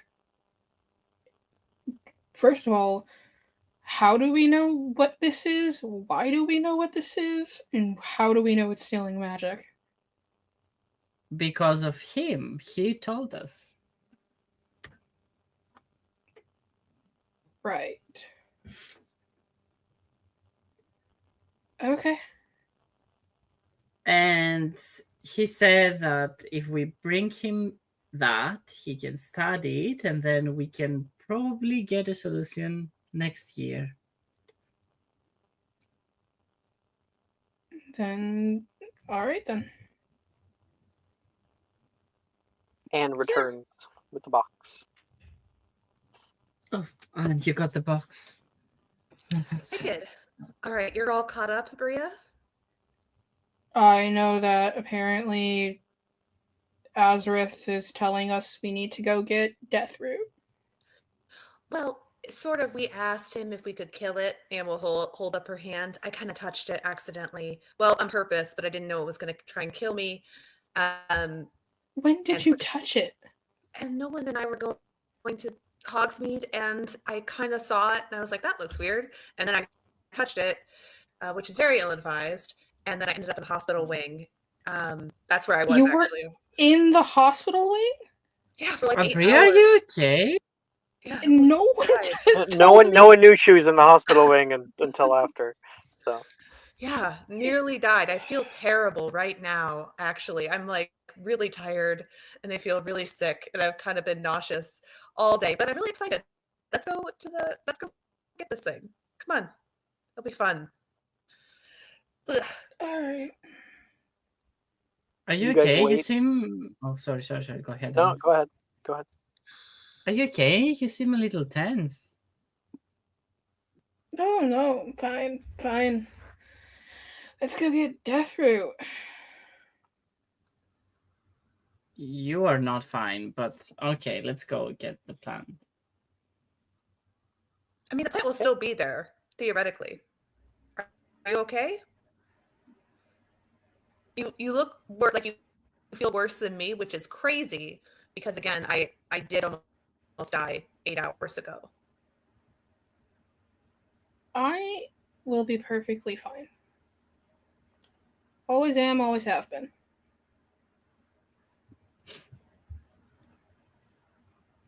Okay. Okay. She doesn't want to talk about it. Let's just not. It's fine. Let's go. Okay. You guys wait until there's a lull in the hallway, and Anne shows you all how to open up the one-eyed witch passage. One by one, you all travel down through this stony stairwell and into a larger cavernous space. And you can see that first elevator is still good. You pull the lever and it starts to... Actually, it would already be up because no one would have used it. And you all look at this space, and while everyone else is the first time looking at this, for you, it's bigger. Like, the cave is bigger than it was before.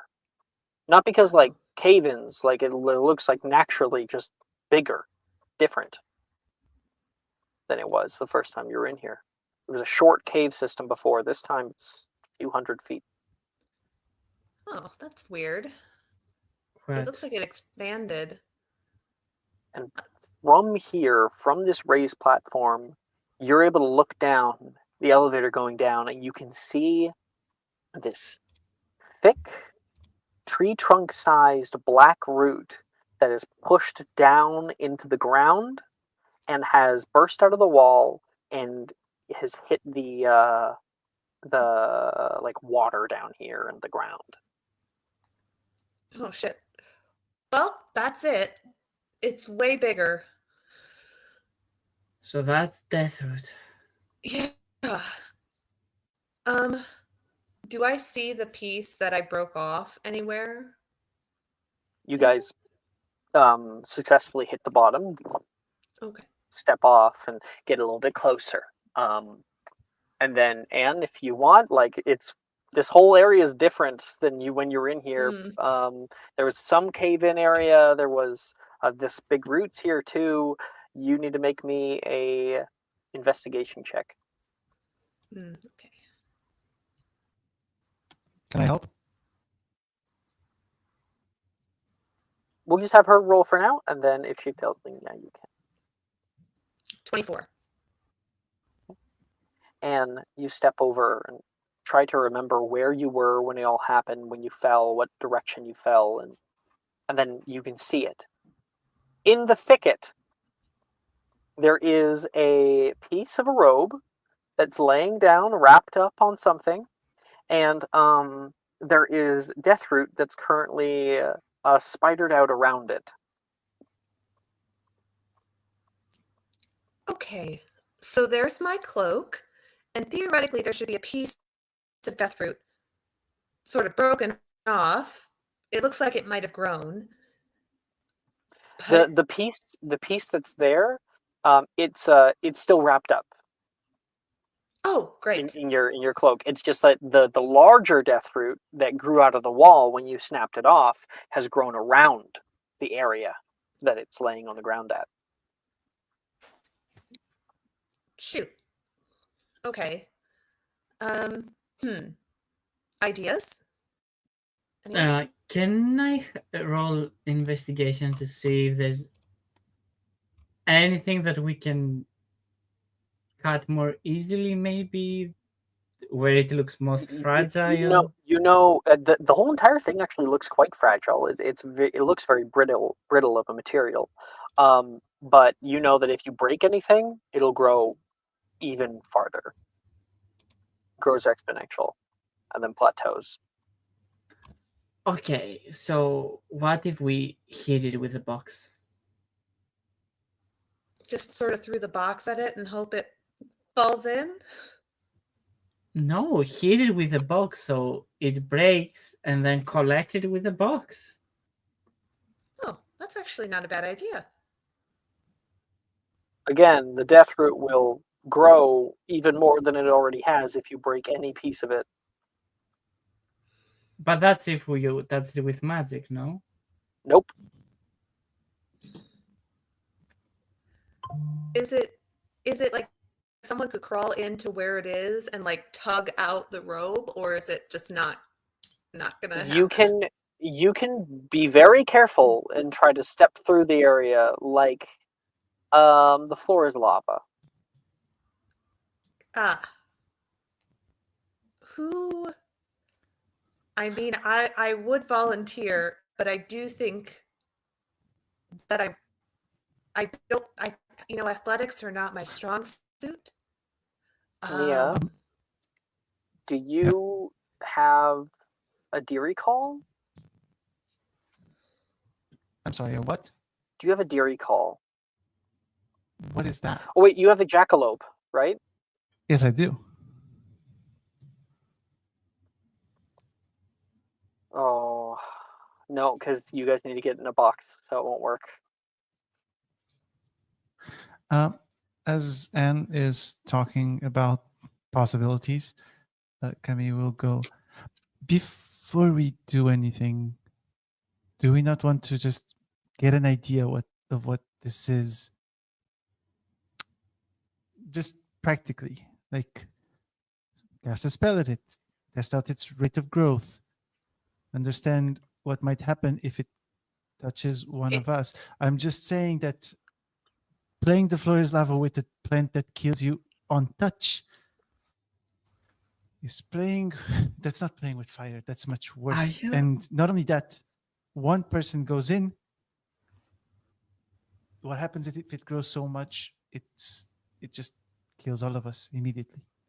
But it grows on contact with magic. It grows on contact with magic. It grows if you try to break it, and it siphons the life out of anything it touches. As long as you don't touch it, should be good.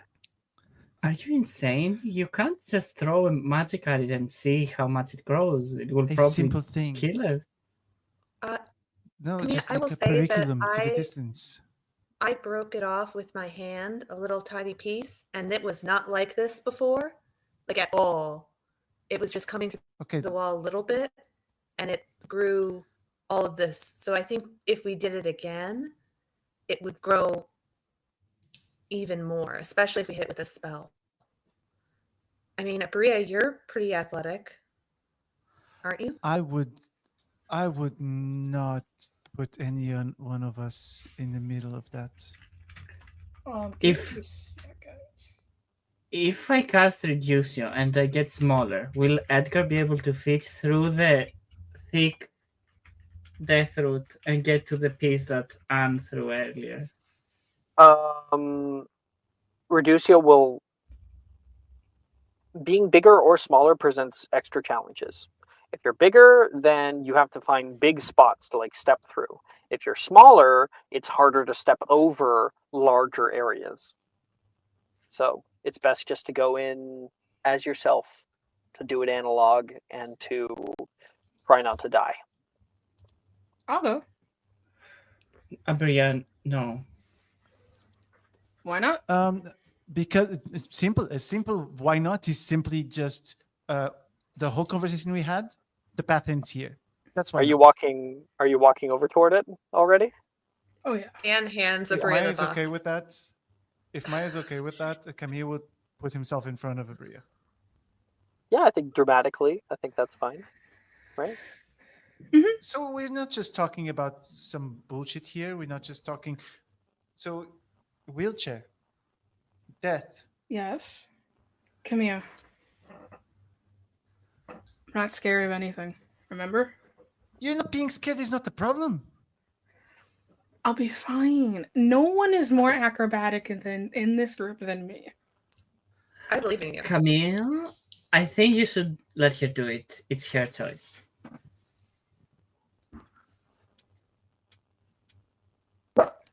He gets out of the way. I heard that bark. All right, Abria, Sorry. No, go ahead.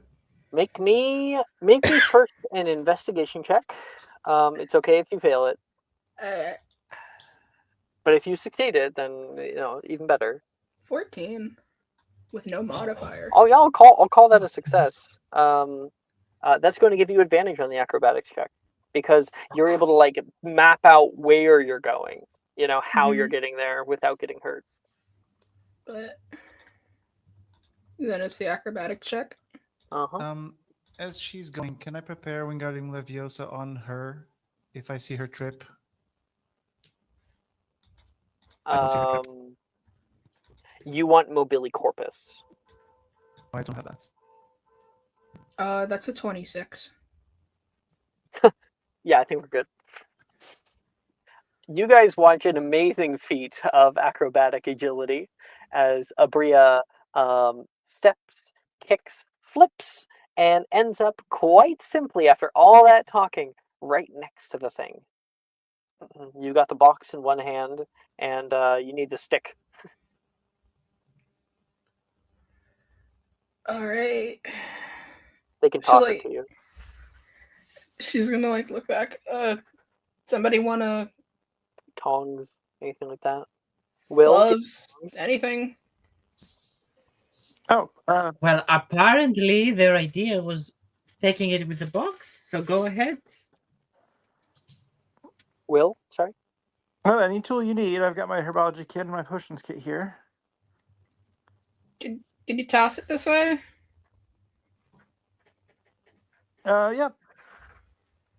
And he'll Will do a throw. Will throws his forceps toward you, and you're able to grab them out of the air. Well, actually, make me a sleight of hand check. Oh That's no. not automatic in this area. Oh no. Can someone roll me with a +2? Oh no, you're good, Will. You're good on your end. Oh, okay. Yeah. Oh, you're talking about for me? Yeah. Oh, okay. Never mind. Then I actually am good at that. 24. Yeah, you're able to grab it out of the air. You lean down and you feel this unease, weariness, tire hitting you just being in this area around this stuff. And you pick it up, still with the well, I think you could probably grab the piece of rope and part it to the side and find this piece that's a little bit bigger than what Anne grabbed. And you pick it up and place it inside the box and shut the lead box and lock it. Ooh. Now acrobatics check to get back. At advantage because you succeeded on the investigation.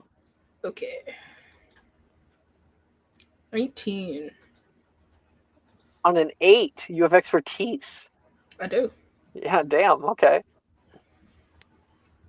You're able to just barely get back. On the last jump, Abria looks like a little bit off kilter. She's about to fall backward, and Camilla is able to grab onto her and pull her back. You got it. Yay! Look at that. That was amazing. That was so cool. Thank you. See, and thank you for appreciating my latent talents. I've never been so scared before in my life. Oh, I'm so glad we don't have to go back to the hospital wing. That would have been difficult to explain. Yeah, because then they don't they usually send a whole thing if it's really bad? And yeah, She was actually pretty chill about it. Oh, with Really? you? Yeah, it would be really bad with you, actually. I forgot you're the minister's daughter. So, I mean, my parents did not show up and there was not a whole thing. So I was good. But yeah, if You you know- almost died, that'd be a problem. but I didn't because you all were here. Because you did like a flip, like you were so nimble. That's awesome. So cool. All right, guys. That was easy. Look at that. Easy? But Oh yeah, we didn't die. it was a We did- cakewalk. Thanks to Abria. Thanks to Umbria, our little hero. We all head back. And that's where we'll end Alex? tonight's episode. Oh, sorry. That's all the time I got. Thank you guys for No, that's okay. playing. Thank you for anyone who stuck around to watch, and I will talk to you guys later. Bye, stream.